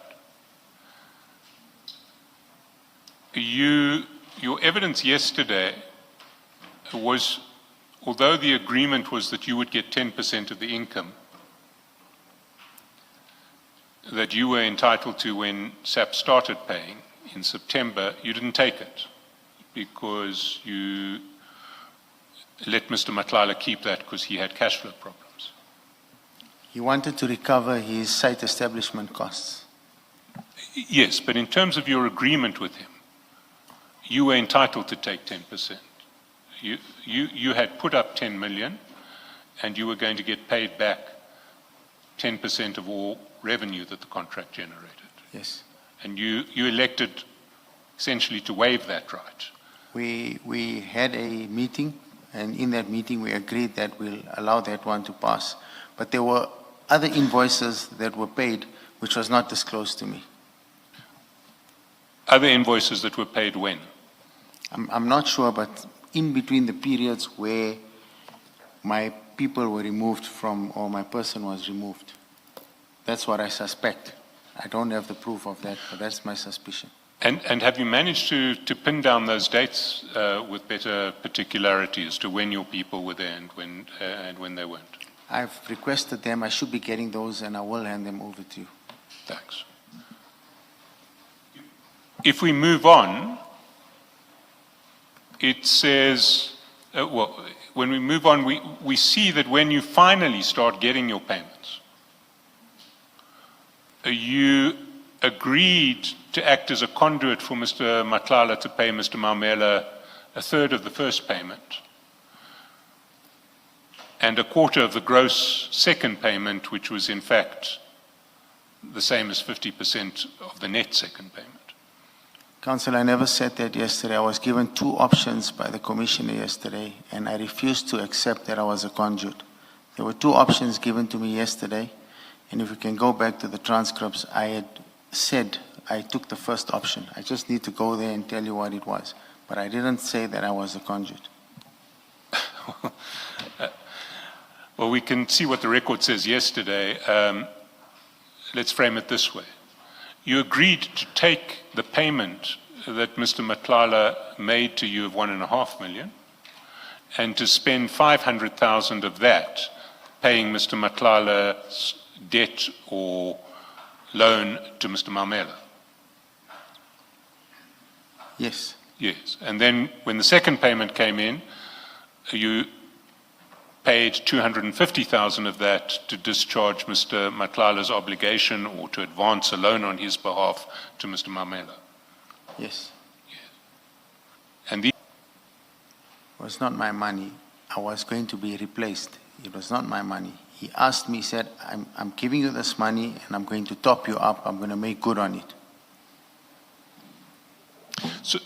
no, but either it was your money, in which case you weren't a conduit, or it was Mr. Matlala's money, in which case you were a conduit.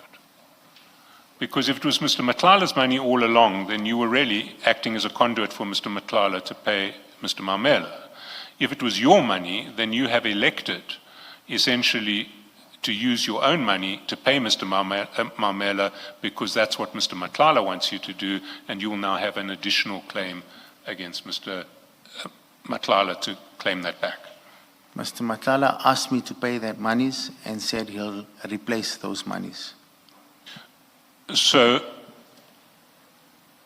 was it Mr. Matlala's money that you were paying to Mr. Mamela, or do you accept that it was your own money that you were paying to Mr. Mamela? It was my own money.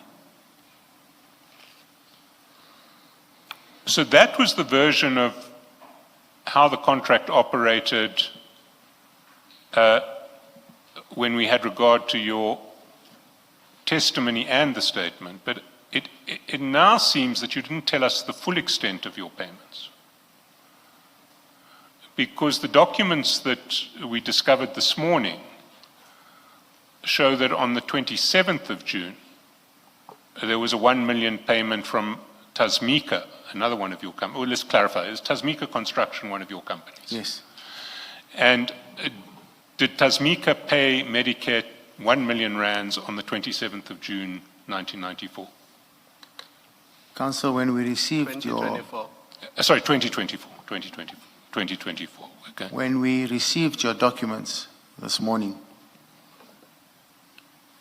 for me, this was something, I was confused. Because I'd instructed my office to make payments from Ziggy Investments and Tamiz Investments. 5 million from Ziggy and 5 million from Tamiz. When I saw those payments, I then made a call to my office to find out, because the instruction I gave was 5 and 5.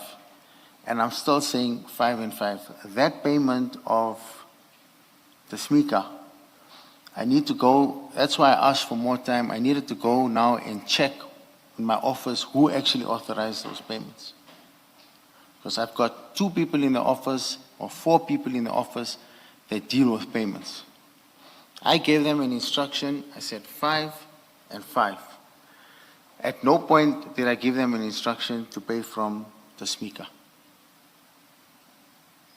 So, are you now saying that that 1 million payment on the 27th of June 2024 was a payment made without your authorization? I give them instructions, they have access to the bank, they process payments, and they send me. I'm sorry to interrupt you, Mr. Carrim, but this is a very simple question. Did you or did you not authorize the payment of 1 million rands from Tasmika that was paid on 27 June 2024? Not the SMICA, not the SMICA.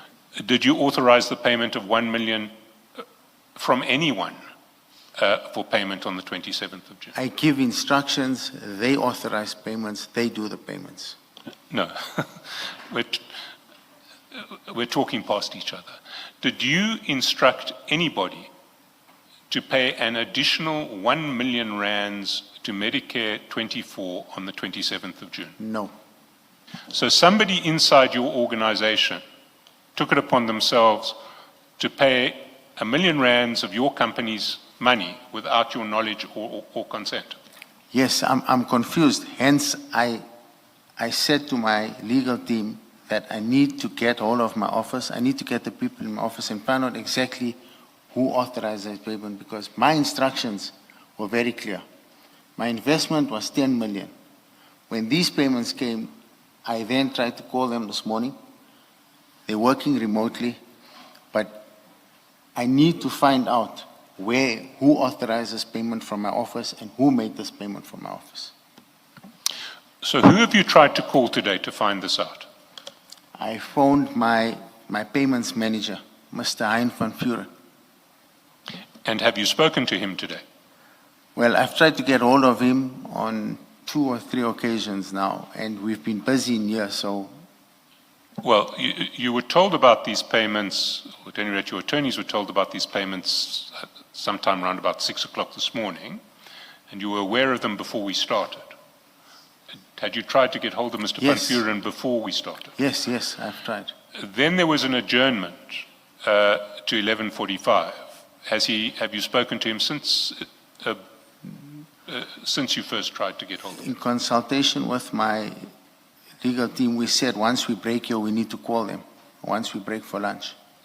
I see. So you still haven't spoken to Mr. Van Vuren? No, I've called, haven't spoken to him yet.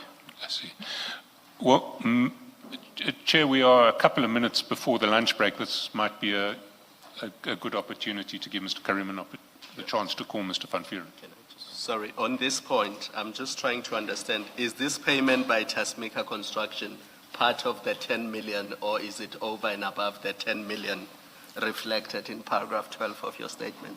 I'd have to go and check, because my instructions to my office was 5 and 5. That was my agreement.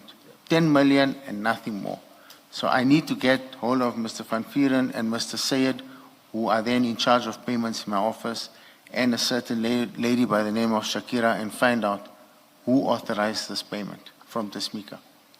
Can I just follow up, because I can clarify Commissioner Kumalo's question. If you go to page S3, 3 of your statement bundle. Yeah. Yes. There you will see how the 10 million that you refer to there is made up. It's 5 million from Ziggy on 26 June. It's 2.5 million from Tamiz on 7 July. It's 1.5 million from Tamiz on 15 July, and it's 1 million from Tamiz on 24 July. And in Annexure SC1, at the end of your statement, you provide bank statements that show each of these payments that you refer to in 12.1 to 12.3, and those payments add up to 10 million. So the payment of 1 million on the 27th of June was over and above the 10 million. Do you accept that? It was only brought to my attention this morning. I'm not debating whether you knew about it or not, but I'm asking you, do you accept that it was over and above the 10 million? I'll have to go and do a recon and check, Councillor. Maybe you can do that recon at lunch while you wait for Mr. Van Vuren to get in touch.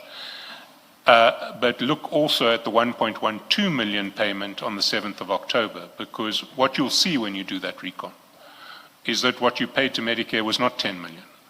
It was 12.12 million. Let us adjourn and resume it.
Apologies for being 1 minute late. Last minute, the legal representatives, including the evidence leaders, wanted to see us.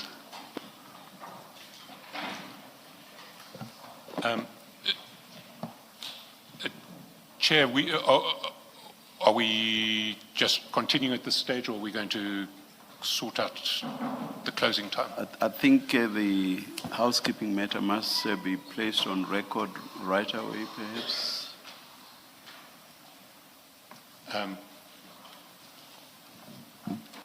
Thank you, Chair. My attorney and the witness have made arrangements to go to Mecca and Medina. I believe they're traveling tomorrow. So they've asked for an indulgence if we can finish a little earlier to get their arrangements in order.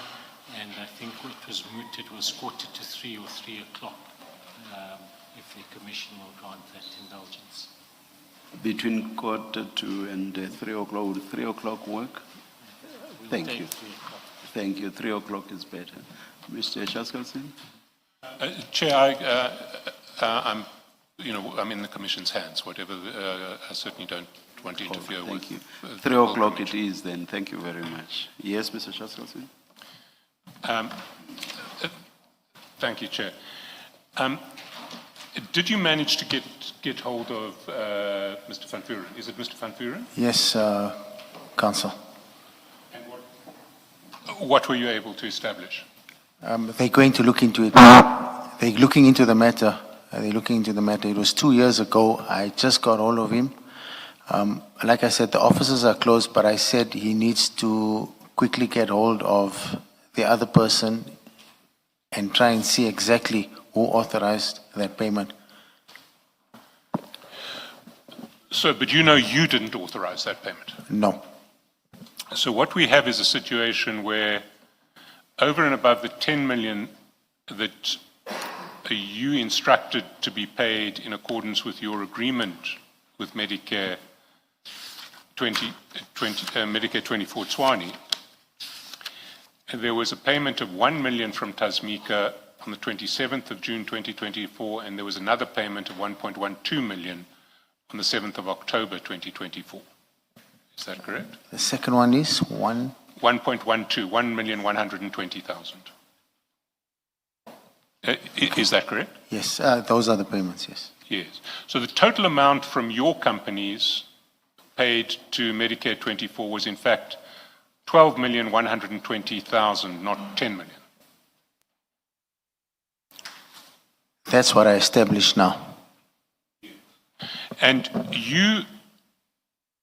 your evidence is that you first became aware of the extra 2,120,000 from Tasmika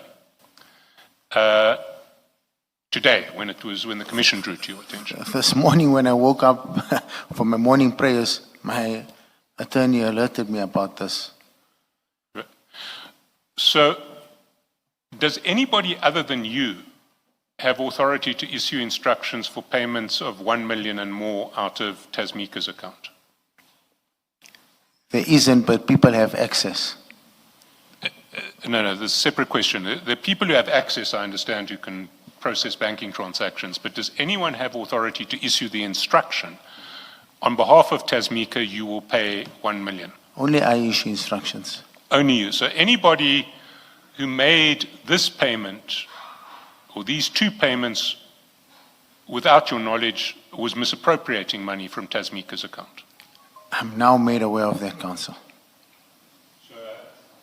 One good thing to come out of this commission for you is that you've been alerted to the fact that people have stolen 2.12 million from you. I just had that discussion with my counsel now. I'd like to thank the Commission for that. But let me just understand this. Where would that person have gotten bank details to pay Medicare 24? I mean, they could only have got that from you, since they have not had any interaction with Mr. Matlala. Somebody who paid from Tasmika's account into Medicare 24, this 2.1 million or 2.2 million. Commissioner, when you have these accounts, it's a joint account. So those beneficiaries are shared amongst all those. So I assume that's where this problem came from. Thank you. Mr. Carrim, does it mean that you're not a nominated signatory to the Tasmika account? Commissioner, I have about 10 accounts that I deal with. So most of these accounts, I give it to my office to deal with. I don't deal with payments because I'm mostly on the road and I don't have time to make payments. So I delegate these payments to a certain team in my office. I am the nominated person, but they have all the details, they have all the login details. Are a nominated signatory to Yes. the account? Okay, thank you. And do you receive payment notifications from that account? With FNB, from time to time, you might get an email, you might get an SMS. It's not consistent. It either comes via an email or it either comes via an SMS. But is it possible that a transaction for 1,120,000 might go off the Tasmika account without any notification to you? Council, it's possible. Sometimes I'm on the mine, messages don't come through, there's no networks. It's quite deep into the rural area, so there is a possibility. No, I understand that you might not get a contemporaneous message because the signal's down. But when you go back into the land of signal, that message ought to be delivered to you. Yes, but at that time, remember, it's not only bank messages coming in. There'll be a lot of people trying to call you, so it's multiple of messages. I just don't look at them. I don't go to the messages. I see. Now, Mr. Carrim, you certainly don't strike me as a sleepy businessman. Have you managed to lose 2 million in your bank accounts before? Has that ever happened to you before?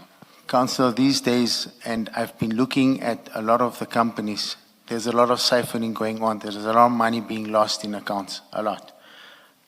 It's a separate question I'm asking. Has anyone ever made a payment of 1 million rands in one payment out of your account without your noticing? No, Not your knowledge, at any rate. not my knowledge, yes. And of course, no one's made a payment of 1.12 million rands out of your account without you seeing it. Yes, and that also sounds like a very, 1120 doesn't sound like a payment that I would instruct to make. Yes, it's a payment that attracts attention. 1,120,000, is it not? Correct. Are you a director? What's an official relationship other than a shareholder? What other relationship do you have? I'm the director. You're a director. And the company does prepare financials. You would expect something like this to have been picked up by whoever prepares financial records? Well, if it's not, if they don't pick up, if it's not suspicion and went off the bank accounts, the accountants will continue and process with the payments because they would have thought I authorized. So accountants work off the bank statement and process according to the bank statement. They will not call me for every transaction.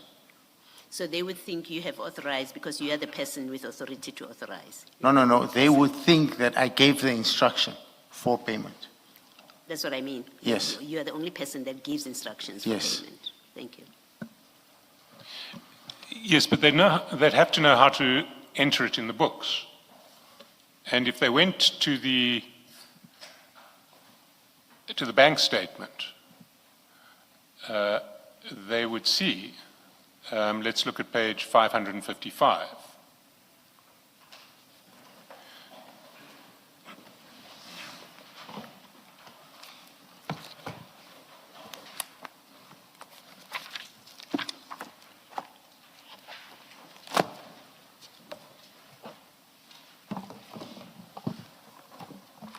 Can our learned friend perhaps just give us a description of the document? I'm sure we have it, because it's just not paginated. Sorry, I apologize. Do we have, if we go to the June bank statement, have we not? Are they this morning's documents? This morning's documents, yes, but can I just clarify, because there was a set that should have been paginated and given to the commissioners and to the witness and to the witnesses' attorneys. No. We don't This have morning's paginated documents. set. Sorry.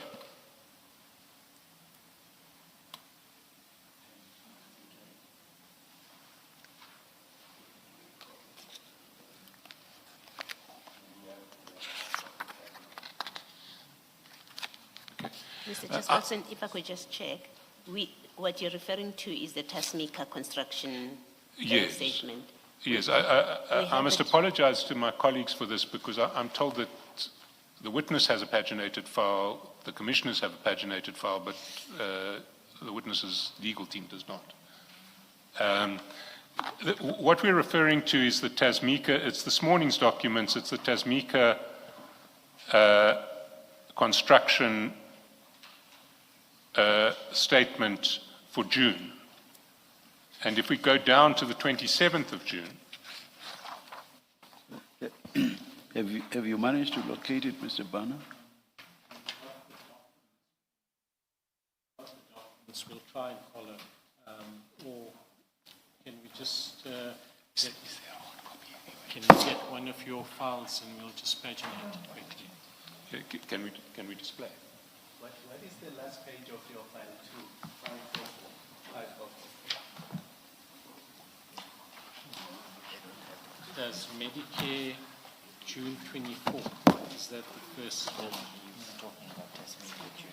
My colleague, Commissioner Baloi, is lending you hers. Thank you. Yeah, yes. Thank you. So if we look at the bottom of the page, the only reference for that payment on the 27th of June is FNB app payment to loan.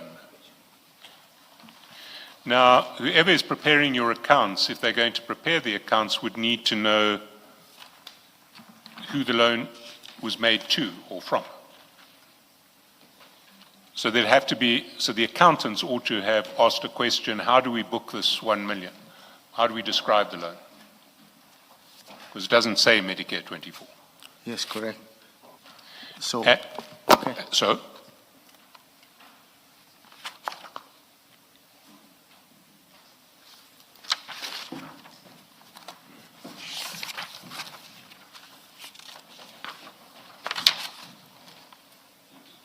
sorry, Mr. Carrim, I thought you were about to say something. no. So ordinarily, what would happen when your accountant sees a payment of 1 million rands that just says payment to loan and it doesn't describe who that loan is to or from? Who do they ask? They talk to the office. I've got a lady that captures on the instructions of Mr. Van Vieren. So someone in the office would then have had to have looked at this 1 million payment to say, account for it this way. Yes, Mr. Van Vieren would look at it and then instruct the capturer who captures these for accounting purposes and give them the reasons. And how often are Tasmika's accounts prepared? Do you have 6 monthly accounts, annual accounts? I mean, obviously you're going to have a sort of working accounts, but do you prepare 6 monthly financial statements? Do you prepare annual financial statements? Annual financial statements. And Tasmika tenders for local government and provincial contracts, does it not? Yes, So it needs audited financial statements. yes, So auditors will then have to look at these accounts. yes. And an auditor, when is financial year end for Tasmika? Should be Feb. Feb. Yeah. So this payment would have been financial year end February last year. Yes. And do you have audited financial statements for 2025 yet? I'd have to check with the auditors and the How long does it ordinarily take for your auditors to prepare audited financial statements? I have 2 accountants or 3. I just need to check who's looking after this. No, my question's slightly different. It's how long does it ordinarily take them to prepare audited financial statements? How long do you normally have to wait before you get your A financial couple of statements? months. We have to Couple wait of a months. minute, yeah. By mid-year, you should have financials for the previous February, shouldn't I you? speak under correction, but yes, around mid-year. So you would... From date of year end. So by now, you ought to have audited financial statements for year end February 2025. That was last year. Yeah, I'd have to check, yes. We're 13 months down the line. Yes, I presume, yes. So these payments of 1 million on 27 June and 1,120,000 to loan on 7 October seem to have escaped the auditors as well. Yes, we need to check. That's why I'm saying something doesn't look good here. No, something certainly doesn't look good here. Yes, so even for me, that's why I requested more time and a postponement so that I could get to the bottom of this, because this is troubling me now. It's a lot of money, and between Mr. Van Vieren and the capturer, I need to find out what happened here. It may not just be Mr. Van Vuren and the capturer, because these amounts were paid to Medicare 24. And certainly the October amount, the 1.12 million payment, was paid in a period where either Mr. Kerr or Mr. Mohammed would have had sight of payments into Medicare 24's account. No, Council, they were not in. Mr. Khair was already removed at that time. Mr. Mohammed got in a bit later. So this was just in a window between Mr. Khair and Mr. Mohammed. Yes. Have you established what those dates are? I will get them, and they will be sent to you by tonight. I see. So this 1.12 million payment you believe to have been made in a window between their 2 periods of oversight of the Medicare 24 accounts. Yes.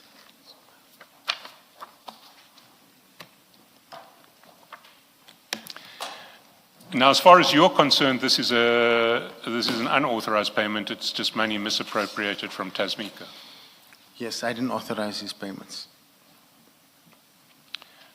So what Medicare 24 owes you, in fact, is not 8.25 million, well, is not 18.25 million.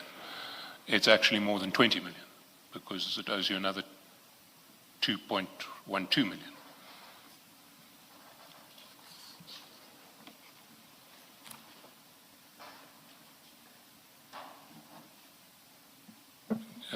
Do you agree with that?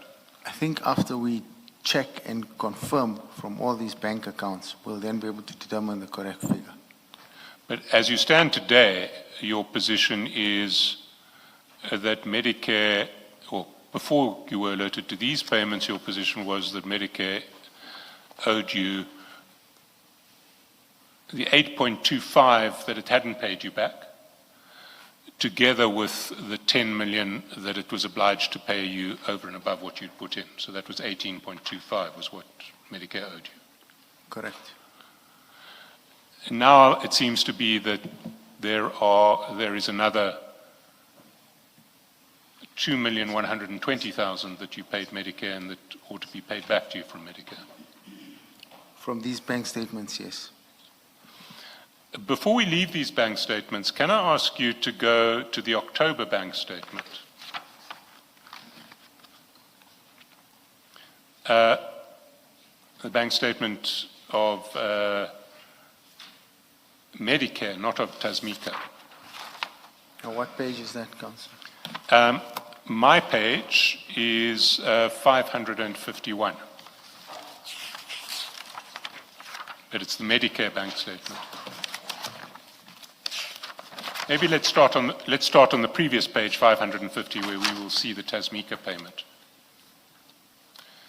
Do you see on 7th of October in the Medicare accounts, there is a payment of 1,120,000 That's the Tasmeka payment at the foot of the page on 550.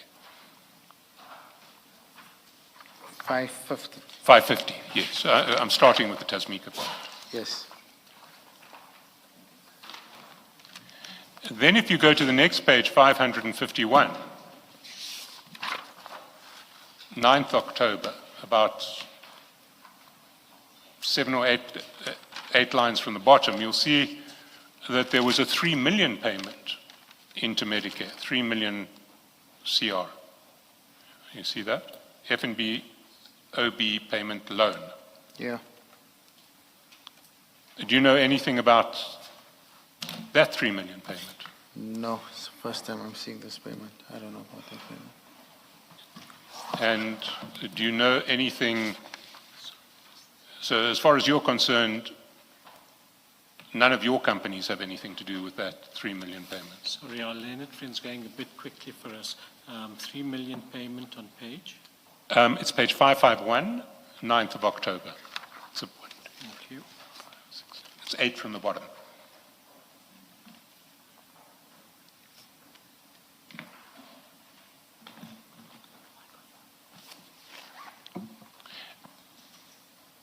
So that payment of a 3 million loan into Medicare 24, you say you know nothing about. No,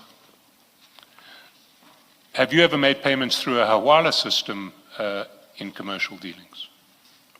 excuse me, can you repeat that? Hawala payments. Have you made payments through a Hawala system in commercial dealings? No, No. And to the best of your knowledge, if we investigate this payment, we won't find a trail back to any of your companies. I guarantee you, Council. Well, I don't think you can guarantee it to me because you've just told me 2.12 million went missing out of your accounts without your knowledge. You said it came via an Havala system. I don't use Havala system. Yes, but it seems that you don't, you can't speak with total authority about what goes in and out of your accounts. True.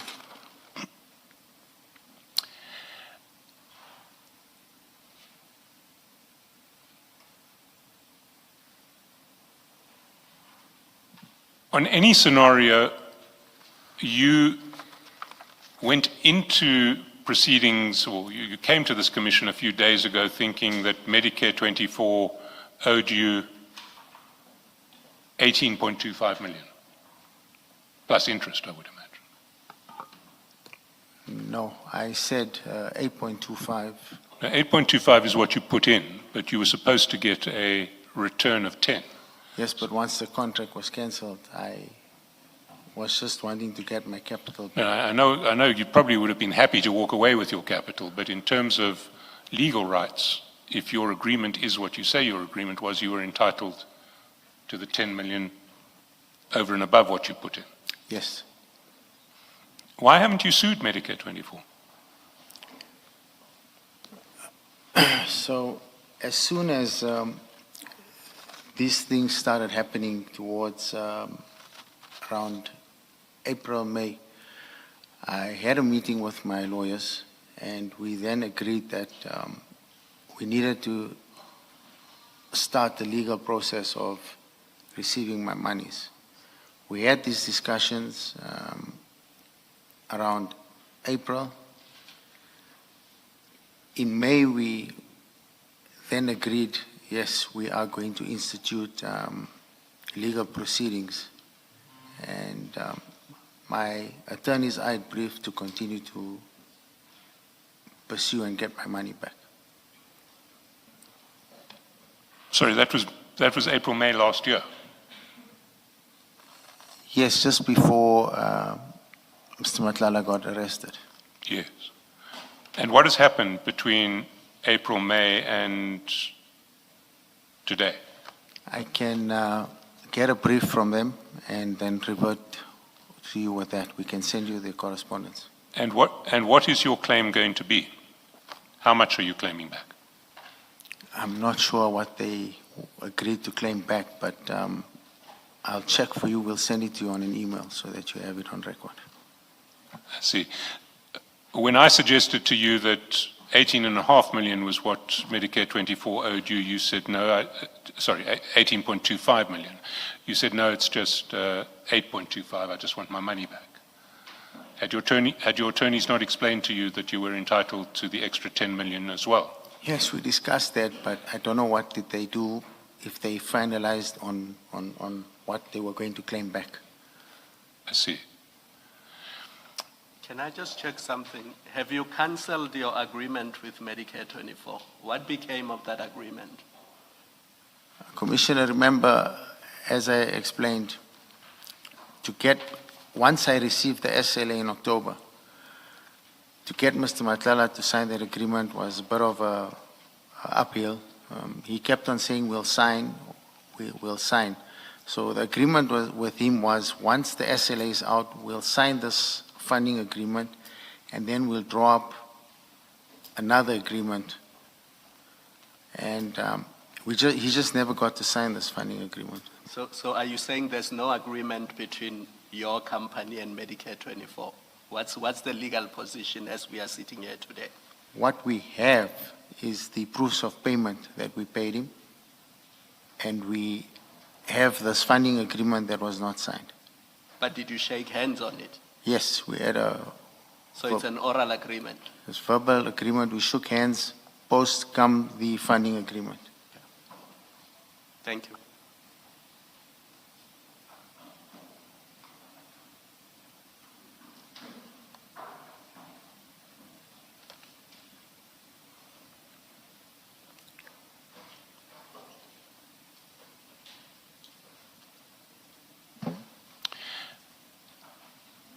I just check, Mr. Carrim, the accountants of Ziggy and Tamiz, they haven't raised any issue about there being no record of these, record as in agreement, the source of these payments that are huge payments that have been made to Medicare. That's never been an issue with the accountants. From my instruction to Mr. Hine, on the 5 million, I'm sure that is recorded in my books, yes. It is Say recorded. that again, you say? They are recorded. These loans are recorded. Yeah, I'm asking a slightly different question, that you have a 5 million rand amount coming out of the Ziggy account, and there is no agreement, there's no written agreement that explains to an accountant why that money is being paid to Medicare. The same with Tamiz. You don't have a record that explains why that payment is being made to Medicare.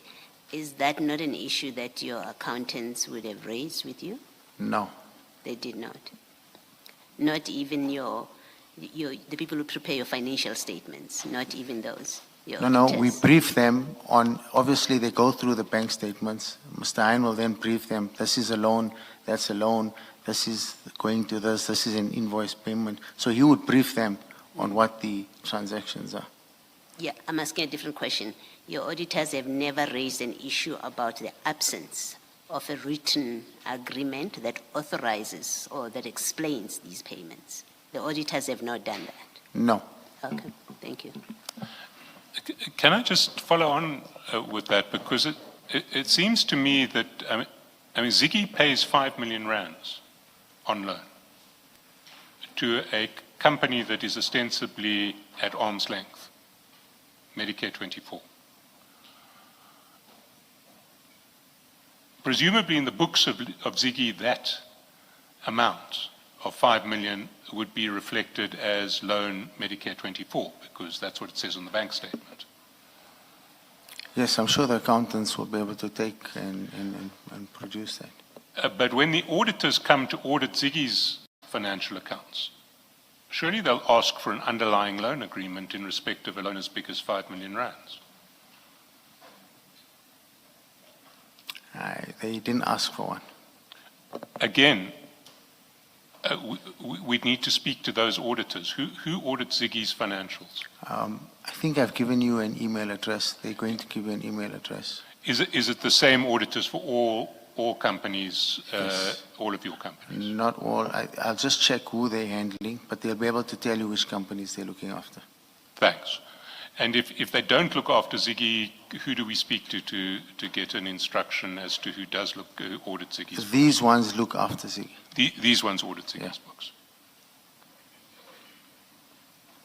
Sorry, one more thing. What's the position between Ziggy and Tamiz?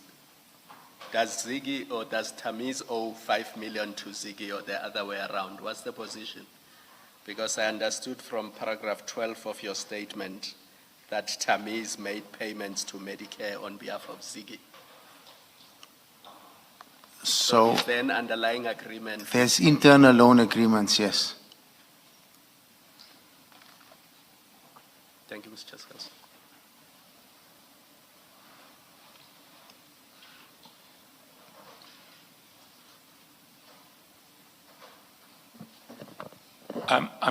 I want to wait until we get the explanations from Mr. Van Vuren and your follow-up explanation in relation to these payments before I close off this topic. But I will come back to it once we've seen that. And I do, for now, I need to put to you a series of concerns that I have about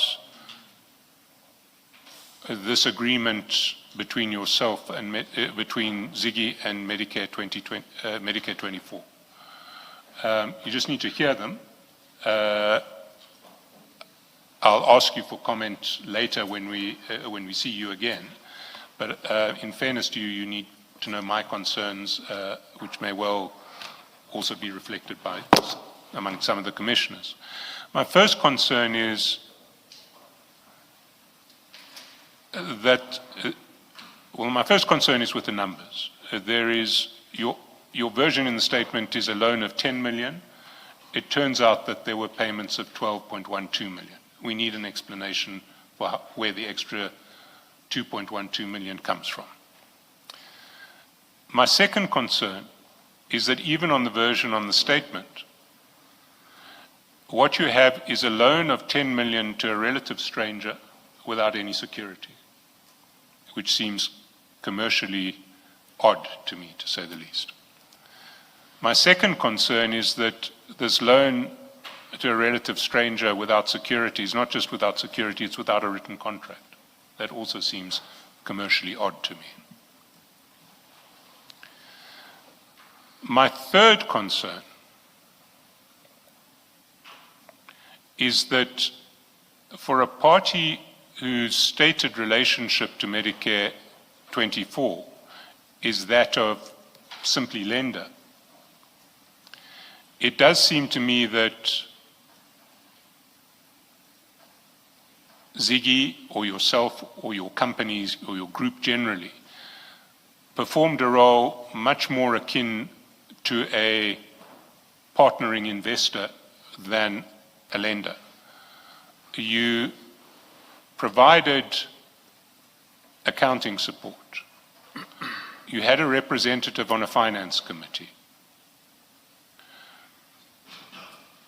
You agreed to forego your rights on your loan when the money first started to flow in September. You agreed when you were finally paid to pay what seems to have been a debt of Mr. Matlala out of the monies paid to you. So you agreed to pay a total of 750,000 of the 2.5 million that you were paid. 750,000 of that you paid on to Mr. Mamela. All of these elements concern me, and they, in my view, cast doubt on the correctness or the truth of your version of a loan. And what I want to put to you is what it looks like to me. It looks much more like you were an investing partner in this contract, and that you were an investing partner together with Mr. Mamela, and that while you were in business with Mr. Mamela in relation to a Chrome project, while you were funding an interdict that served to protect Mr. Mamela's company. You might also have been investing with Mr. Mamela in this contract, because Mr. Mamela keeps on getting screenshots of your communications with Mr. Matlala. Mr. Mamela gets paid out of your payments from Mr. Matlala.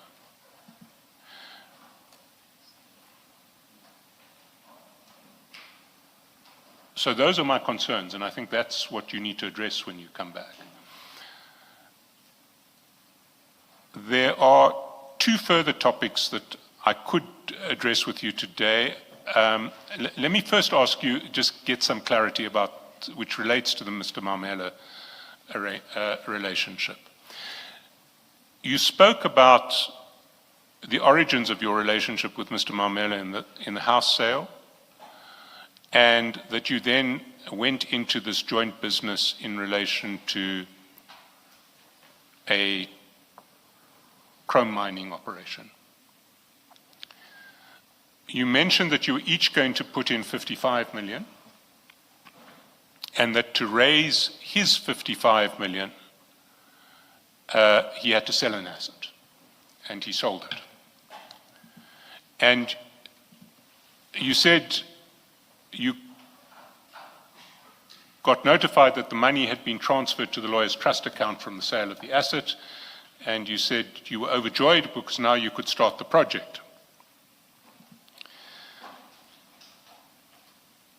When were you notified that the money went into the lawyer's trust account?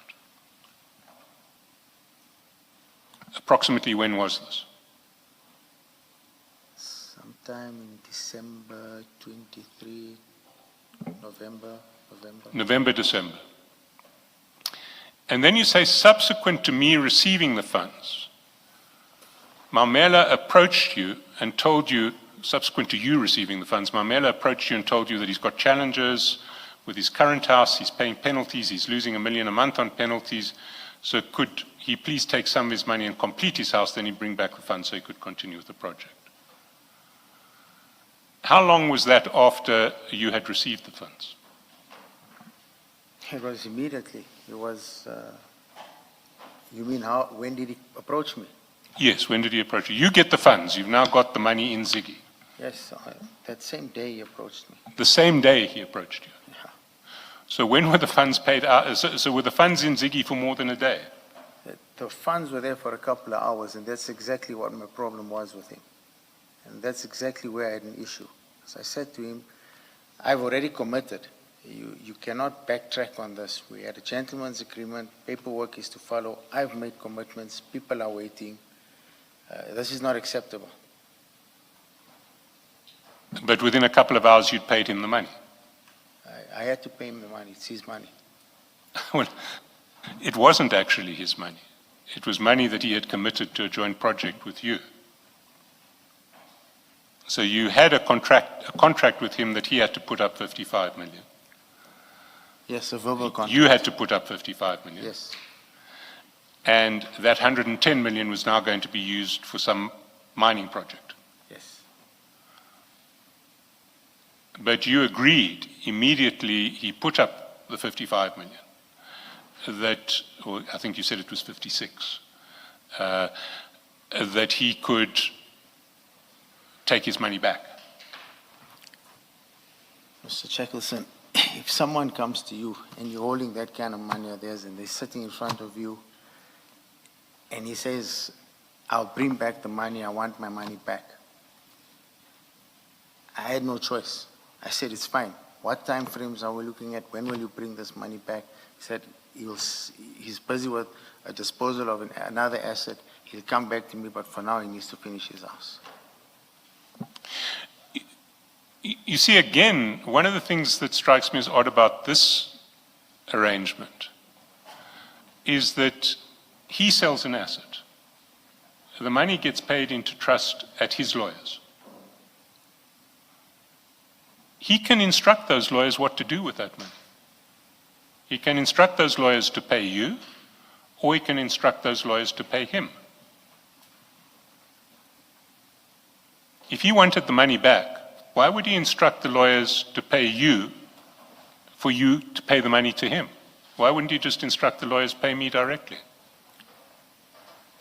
We'll have to ask him, because the instruction was to pay to me based on the agreement we had on this mining operation. So he gave you an instruction based on a contract. Well, he gave his attorneys an instruction based on a contract with you. He had a contract with you to pay 55 or 56 million. He told his attorneys, pay 56 million, and no sooner had the 56 million landed than he said, pay me, what was it, 35 million? No, he requested 40 million at that time. Sorry, he requested? 40. 40. Again, the arrangement strikes me as concerning, and it strikes me as particularly concerning because it happens 10 days before a preservation order is issued against him by SARS, and at a time when he must have known that SARS were coming after him. Did it not strike you as funny that the money came to you, and then as soon as it came to you, the person who had effectively directed that it be paid to you said, pay it to me? No, because he committed, and remember, I still had a balance of the money left over with me. He didn't take all his money. I appreciate that, but he took 35 million out of 56 million. Yes, he did.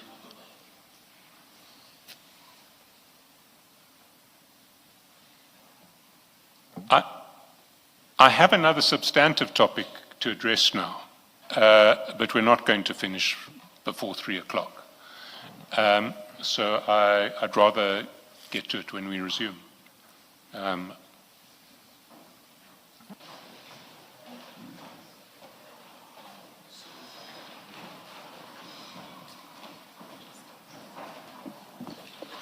The legal representative was traveling, and Mr. Carrim are excused.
Yes, Mr. Chairperson.